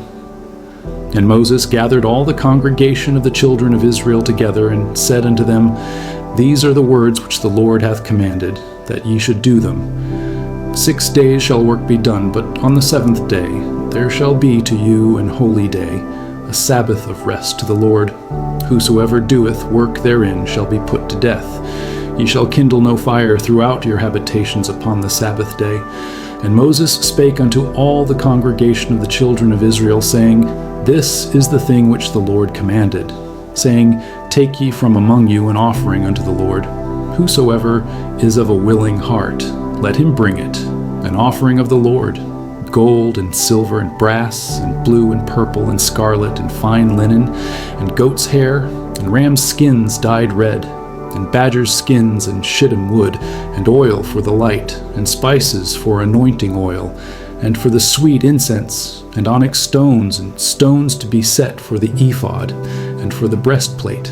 And every wise-hearted among you shall come and make all that the Lord hath commanded, the tabernacle, his tent, and his covering, his tashs and his boards, his bars, his pillars and his sockets, the ark and the staves thereof, with the mercy seat and the veil of the covering, the table and his staves, and all his vessels, and the shewbread, the candlestick also for the light, and his furniture, and his lamps, with the oil for the light, and the incense altar, and his staves, and the anointing oil, and the sweet incense, and the hanging for the door at the entering in of the tabernacle, the altar of burnt offering, with his brasen grate, his staves, and all his vessels, the laver in his foot, the hangings of the court, his pillars and their sockets, and the hanging for the door of the court, the pins of the tabernacle, and the pins of the court, and their cords, the cloths of service, to do service in the holy place, the holy garments for Aaron the priest, and the garments of his sons to minister in the priest's office. And all the congregation of the children of Israel departed from the presence of Moses.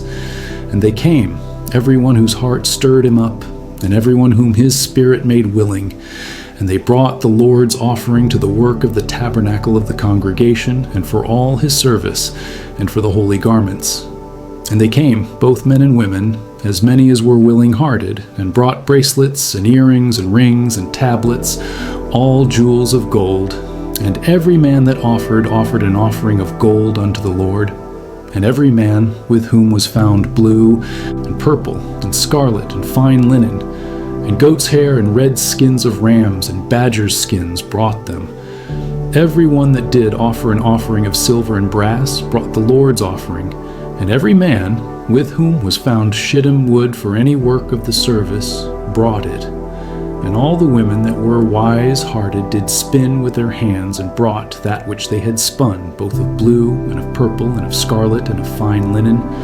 And all the women whose heart stirred them up in wisdom spun goat's hair. And the rulers brought onyx stones, and stones to be set, for the ephod, and for the breastplate, and spice, and oil for the light, and for the anointing oil, and for the sweet incense. The children of Israel brought a willing offering unto the Lord, every man and woman whose heart made them willing to bring for all manner of work, which the Lord had commanded to be made by the hand of Moses. And Moses said unto the children of Israel, See, the Lord hath called by name Bezaleel the son of Uri, the son of Hur, of the tribe of Judah, and he hath filled him with the Spirit of God, in wisdom, in understanding, and in knowledge, and in all manner of workmanship, and to devise curious works, to work in gold, and in silver, and in brass, and in the cutting of stones to set them, and in carving of wood, to make any manner of cunning work. And he hath put in his heart that he may teach both he and Aholiab, the son of Ahisamach, of the tribe of Dan. Them hath he filled with wisdom of heart, to work all manner of work, of the engraver, and of the cunning workman, and of the embroiderer in blue, and in purple, and scarlet, and in fine linen, and of the weaver, even of them that do any work, and of those that devise cunning work. Then wrought Bezaleel and Aholiab, and every wise-hearted man in whom the Lord put wisdom and understanding, to know how to work all manner of work for the service of the sanctuary, according to all that the Lord had commanded. And Moses called Bezaleel and Aholiab, and every wise-hearted man, in whose heart the Lord had put wisdom, even every one whose heart stirred him up to come unto the work to do it. And they received of Moses all the offering which the children of Israel had brought for the work of the service of the sanctuary, to make it withal. And they brought yet unto him free offerings every morning. And all the wise men that wrought all the work of the sanctuary came every man from his work which they made. And they spake unto Moses, saying, The people bring much more than enough for the service of the work, which the Lord commanded to make. And Moses gave commandment, and they caused it to be proclaimed throughout the camp, saying, Let neither man nor woman make any more work for the offering of the sanctuary. So the people were restrained from bringing, for the stuff they had was sufficient for all the work to make it, and too much. And every wise-hearted man among them that wrought the work of the tabernacle made 10 curtains of fine twined linen, and blue, and purple, and scarlet. With cherubims of cunning work made he them. The length of one curtain was 20 and 8 cubits, and the breadth of one curtain 4 cubits.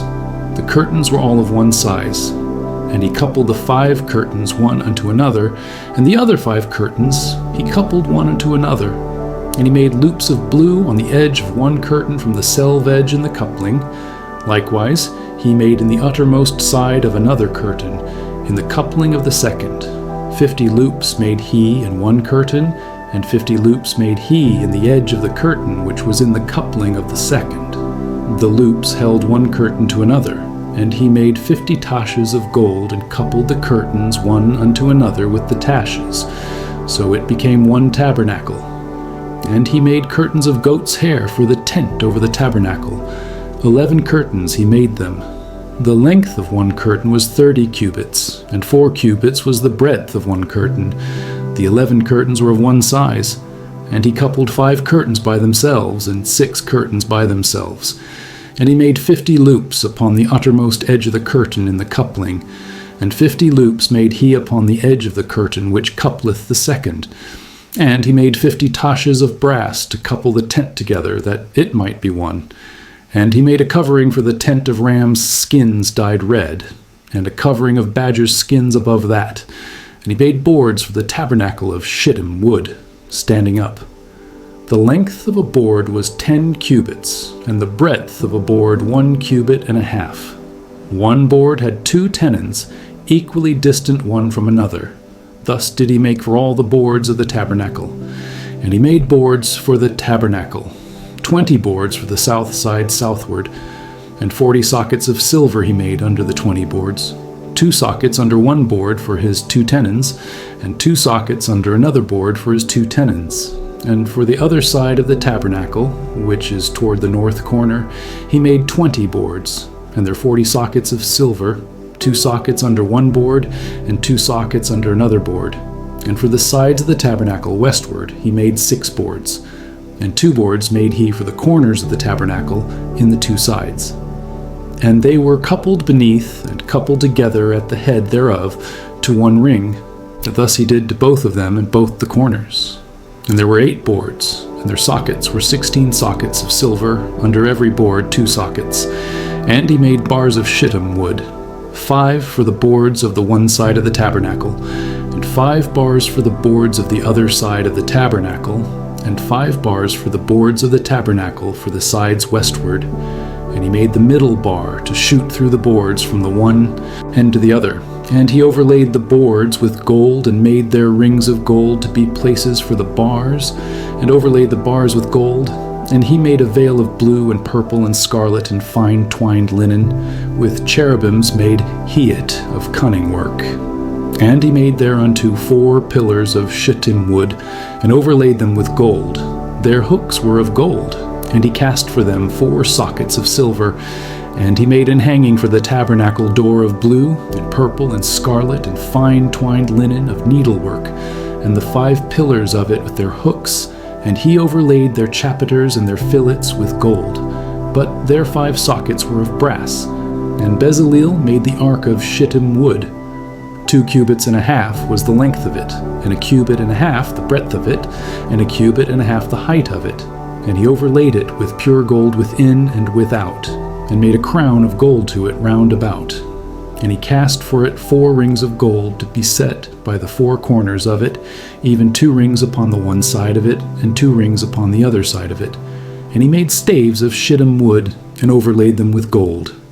And he put the staves into the rings by the sides of the ark, to bear the ark. And he made the mercy seat of pure gold. 2 cubits and a half was the length thereof, and 1 cubit and a half the breadth thereof. And he made 2 cherubims of gold, beaten out of one piece made he them, on the 2 ends of the mercy seat, 1 cherub on the end on this side, and another cherub on the other end on that side. Out of the mercy seat made he the cherubims on the 2 ends thereof. And the cherubims spread out their wings on high, and covered with their wings over the mercy seat, with their faces one to another. Even to the mercy seatward were the faces of the cherubims. And he made the table of shittim wood. 2 cubits was the length thereof, and a cubit the breadth thereof, and a cubit and a half the height thereof. And he overlaid it with pure gold, and made thereunto a crown of gold round about. Also he made thereunto a border of an handbreadth round about, and made a crown of gold for the border thereof round about. And he cast for it 4 rings of gold, and put the rings upon the 4 corners that were in the 4 feet thereof. Over against the border were the rings, the places for the staves to bear the table, and he made the staves of shittim wood, and overlaid them with gold to bear the table. And he made the vessels which were upon the table, his dishes, and his spoons, and his bowls, and his covers to cover withal, of pure gold. And he made the candlestick of pure gold, of beaten work made he the candlestick. His shaft, and his branch, his bowls, his knops, and his flowers were of the same, and 6 branches going out of the sides thereof, 3 branches of the candlestick out of the one side thereof, and 3 branches of the candlestick out of the other side thereof. 3 bowls made after the fashion of almonds in one branch, a knop and a flower, and 3 bowls made like almonds in another branch, a knop and a flower. So throughout the 6 branches going out of the candlestick. And in the candlestick were 4 bowls made like almonds, his knops and his flowers, and a knop under 2 branches of the same, and a knop under 2 branches of the same, and a knop under 2 branches of the same, according to the 6 branches going out of it. Their knops and their branches were of the same. All of it was one beaten work of pure gold. And he made his 7 lamps, and his snuffers, and his snuff dishes of pure gold. Of a talent of pure gold made he it, and all the vessels thereof.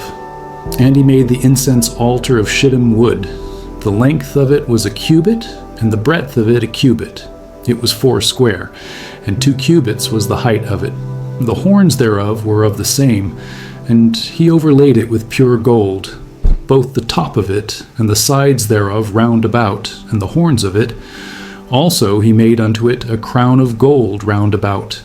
And he made 2 rings of gold for it under the crown thereof, by the 2 corners of it, upon the 2 sides thereof, to be places for the staves to bear it withal. And he made the staves of shittim wood, and overlaid them with gold. And he made the holy anointing oil, and the pure incense of sweet spices, according to the work of the apothecary. And he made the altar of burnt offering of shittim wood. 5 cubits was the length thereof, and 5 cubits the breadth thereof. It was 4 square, and 3 cubits the height thereof. And he made the horns thereof on the 4 corners of it. The horns thereof were of the same, and he overlaid it with brass. And he made all the vessels of the altar, the pots, and the shovels, and the basins, and the flesh hooks, and the fire pans. All the vessels thereof made he of brass. And he made for the altar a brazen grate of network under the compass thereof beneath, unto the midst of it. And he cast 4 rings for the 4 ends of the grate of brass, to be places for the staves. And he made the staves of shittim wood, and overlaid them with brass. And he put the staves into the rings on the sides of the altar, to bear it withal. He made the altar hollow with boards. And he made the laver of brass, and the foot of it of brass, of the looking glasses of the women assembling, which assembled at the door of the tabernacle of the congregation. And he made the court on the south side southward. The hangings of the court were of fine twined linen, 100 cubits. Their pillars were 20, and their brazen sockets 20. The hooks of the pillars and their fillets were of silver. And for the north side, the hangings were 100 cubits. Their pillars were 20, and their sockets of brass 20. The hooks of the pillars and their fillets of silver. And for the west side were hangings of 50 cubits. Their pillars 10, and their sockets 10. The hooks of the pillars and their fillets of silver. And for the east side, eastward 50 cubits. The hangings of the one side of the gate were 15 cubits. Their pillars 3, and their sockets 3. And for the other side of the court gate, on this hand and that hand, were hangings of 15 cubits. Their pillars 3, and their sockets 3. All the hangings of the court round about were of fine twined linen, and the sockets for the pillars were of brass, the hooks of the pillars and their fillets of silver, and the overlaying of their chapiters of silver, and all the pillars of the court were filleted with silver. And the hanging for the gate of the court was needlework of blue and purple and scarlet and fine twined linen, and 20 cubits was the length, and the height and the breadth was 5 cubits, answerable to the hangings of the court. And their pillars were 4, and their sockets of brass 4, their hooks of silver, and the overlaying of their chapiters and their fillets of silver, and all the pins of the tabernacle and of the court round about were of brass.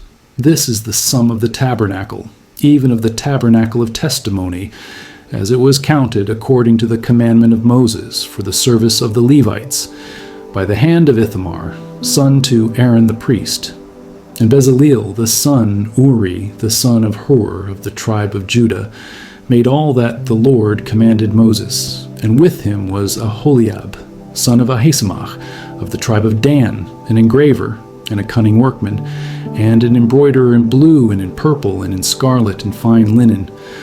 All the gold that was occupied for the work in all the work of the holy place, even the gold of the offering, was 29 talents and 730 shekels, after the shekel of the sanctuary. And the silver of them that were numbered of the congregation was 100 talents, and 1,715 shekels, after the shekel of the sanctuary. A bekah for every man, that is, half a shekel, after the shekel of the sanctuary, for every one that went to be numbered from 20 years old and upward, for 600,000 and 3,550 men. And of the 100 talents of silver were cast the sockets of the sanctuary, and the sockets of the veil, 100 sockets of the 100 talents, a talent for socket. And of the 1,775 shekels, he made hooks for the pillars, and overlaid their chapiters, and filleted them. And the brass of the offering was 70 talents, and 2,400 shekels. And therewith he made the sockets to the door of the tabernacle of the congregation, and the brazen altar, and the brazen grate for it, and all the vessels of the altar, and the sockets of the court round about, and the sockets of the court gate, and all the pins of the tabernacle, and all the pins of the court round about. And of the blue and purple and scarlet they made cloths of service to do service in the holy place, and made the holy garments for Aaron, as the Lord commanded Moses. And he made the ephod of gold, blue, and purple, and scarlet, and fine twined linen. And they did beat the gold into thin plates, and cut it into wires, to work it in the blue, and in the purple, and in the scarlet, and in the fine linen with cunning work. They made shoulder pieces for it, to couple it together. By the 2 edges was it coupled together. And the curious girdle of his ephod that was upon it was of the same, according to the work thereof, of gold, blue, and purple, and scarlet, and fine twined linen, as the Lord commanded Moses. And they wrought onyx stones enclosed in ouches of gold, graven, as signets are graven with the names of the children of Israel. And he put them on the shoulders of the ephod, that they should be stones for a memorial to the children of Israel, as the Lord commanded Moses. And he made the breastplate of cunning work, like the work of the ephod, of gold, blue, and purple, and scarlet, and fine twined linen. It was 4 square. They made the breastplate double. A span was the length thereof, and a span the breadth thereof, being doubled. And they set in it 4 rows of stones. The first row was a sardius, a topaz, and a carbuncle. This was the first row. And the second row, an emerald, a sapphire, and a diamond. And the third row, a ligure, an agate, and an amethyst. And the fourth row, a beryl, an onyx, and a jasper. They were enclosed in ouches of gold in their enclosings. And the stones were, according to the names of the children of Israel, 12, according to their names, like the engravings of a signet, every one with his name, according to the 12 tribes. And they made upon the breastplate chains at the ends, of wreathen work of pure gold. And they made 2 ouches of gold and 2 gold rings, and put the 2 rings in the 2 ends of the breastplate. And they put the 2 wreathen chains of gold and the 2 rings on the ends of the breastplate. And the 2 ends of the 2 wreathen chains they fastened in the 2 ouches, and put them on the shoulder pieces of the ephod before it. And they made 2 rings of gold and put them on the 2 ends of the breastplate, upon the border of it, which was on the side of the ephod inward. And they made 2 other golden rings and put them on the 2 sides of the ephod underneath, toward the forepart of it, over against the other coupling thereof, above the curious girdle of the ephod.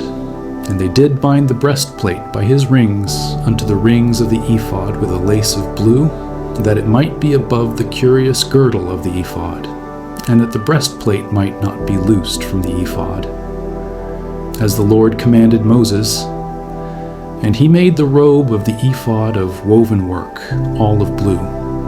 And there was an hole in the midst of the robe, as the hole of an habergeon, with a band round about the hole, that it should not rend. And they made upon the hems of the robe pomegranates of blue and purple and scarlet and twined linen. And they made bells of pure gold, and put the bells between the pomegranates upon the hem of the robe, round about between the pomegranates, a bell and a pomegranate, a bell and a pomegranate, round about the hem of the robe to minister in, as the Lord commanded Moses. And they made coats of fine linen of woven work for Aaron and for his sons, and a mitre of fine linen, and goodly bonnets of fine linen, and linen breeches of fine twined linen, and a girdle of fine twined linen, and blue and purple and scarlet of needlework, as the Lord commanded Moses. And they made the plate of the holy crown of pure gold, and wrote upon it a writing like to the engravings of a signet, Holiness to the Lord. And they tied unto it a lace of blue, to fasten it on high upon the mitre, as the Lord commanded Moses. Thus was all the work of the tabernacle of the tent of the congregation finished. And the children of Israel did according to all that the Lord commanded Moses, so did they.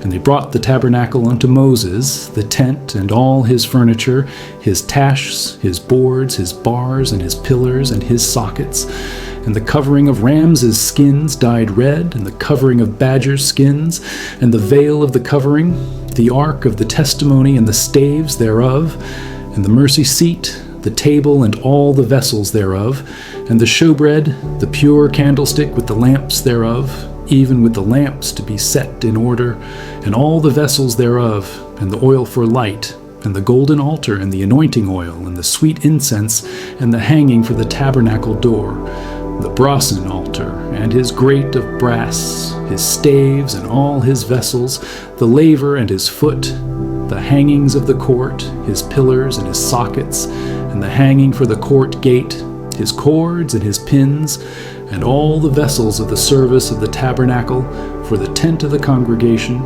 the cloths of service to do service in the holy place, and the holy garments for Aaron the priest, and his sons' garments to minister in the priest's office, according to all that the Lord commanded Moses. So the children of Israel made all the work. And Moses did look upon all the work, and behold, they had done it as the Lord had commanded. Even so had they done it. And Moses blessed them. And the Lord spake unto Moses, saying, On the 1st day of the 1st month shalt thou set up the tabernacle of the tent of the congregation. And thou shalt put therein the ark of the testimony, and cover the ark with the veil. And thou shalt bring in the table, and set in order the things that are to be set in order upon it. And thou shalt bring in the candlestick, and light the lamps thereof. And thou shalt set the altar of gold for the incense before the ark of the testimony, and put the hanging of the door to the tabernacle. And thou shalt set the altar of the burnt offering before the door of the tabernacle of the tent of the congregation. And thou shalt set the laver between the tent of the congregation and the altar, and shalt put water therein. And thou shalt set up the court round about, and hang up the hanging at the court gate. And thou shalt take the anointing oil, and anoint the tabernacle, and all that is therein, and shalt hallow it and all the vessels thereof, and it shall be holy. And thou shalt anoint the altar of the burnt offering, and all his vessels, and sanctify the altar. And it shall be an altar most holy. And thou shalt anoint the laver and his foot, and sanctify it. And thou shalt bring Aaron and his sons unto the door of the tabernacle of the congregation, and wash them with water. And thou shalt put upon Aaron the holy garments, and anoint him, and sanctify him, that he may minister unto me in the priest's office. And thou shalt bring his sons, and clothe them with coats. And thou shalt anoint them, as thou didst anoint their father, that they may minister unto me in the priest's office. For their anointing shall surely be an everlasting priesthood throughout their generations. Thus did Moses. According to all that the Lord commanded him, so did he. And it came to pass, in the first month in the 2nd year, on the first day of the month, that the tabernacle was reared up. And Moses reared up the tabernacle, and fastened his sockets, and set up the boards thereof, and put in the bars thereof, and reared up his pillars. And he spread abroad the tent over the tabernacle, and put the covering of the tent above upon it, as the Lord commanded Moses. And he took and put the testimony into the ark, and set the staves on the ark, and put the mercy seat above upon the ark. And he brought the ark into the tabernacle, and set up the veil of the covering, and covered the ark of the testimony, as the Lord commanded Moses. And he put the table in the tent of the congregation upon the side of the tabernacle northward, without the veil. And he set the bread in order upon it before the Lord, as the Lord had commanded Moses. And he put the candlestick in the tent of the congregation, over against the table on the side of the tabernacle southward. And he lighted the lamps before the Lord, as the Lord commanded Moses. And he put the golden altar in the tent of the congregation before the veil, and he burnt sweet incense thereon, as the Lord commanded Moses. And he set up the hanging at the door of the tabernacle. And he put the altar of burnt offering by the door of the tabernacle of the tent of the congregation, and offered upon it the burnt offering and the meat offering, as the Lord commanded Moses. And he set the laver between the tent of the congregation and the altar, and put water there to wash withal. And Moses and Aaron and his sons washed their hands and their feet thereat, when they went into the tent of the congregation, and when they came near unto the altar, they washed, as the Lord commanded Moses. And he reared up the court round about the tabernacle and the altar, and set up the hanging of the court gate. So Moses finished the work. Then a cloud covered the tent of the congregation, and the glory of the Lord filled the tabernacle. And Moses was not able to enter into the tent of the congregation, because the cloud abode thereon, and the glory of the Lord filled the tabernacle. And when the cloud was taken up from over the tabernacle, the children of Israel went onward in all their journeys. But if the cloud were not taken up, then they journeyed not till the day that it was taken up. For the cloud of the Lord was upon the tabernacle by day, and fire was on it by night, in the sight of all the house of Israel throughout all their journeys.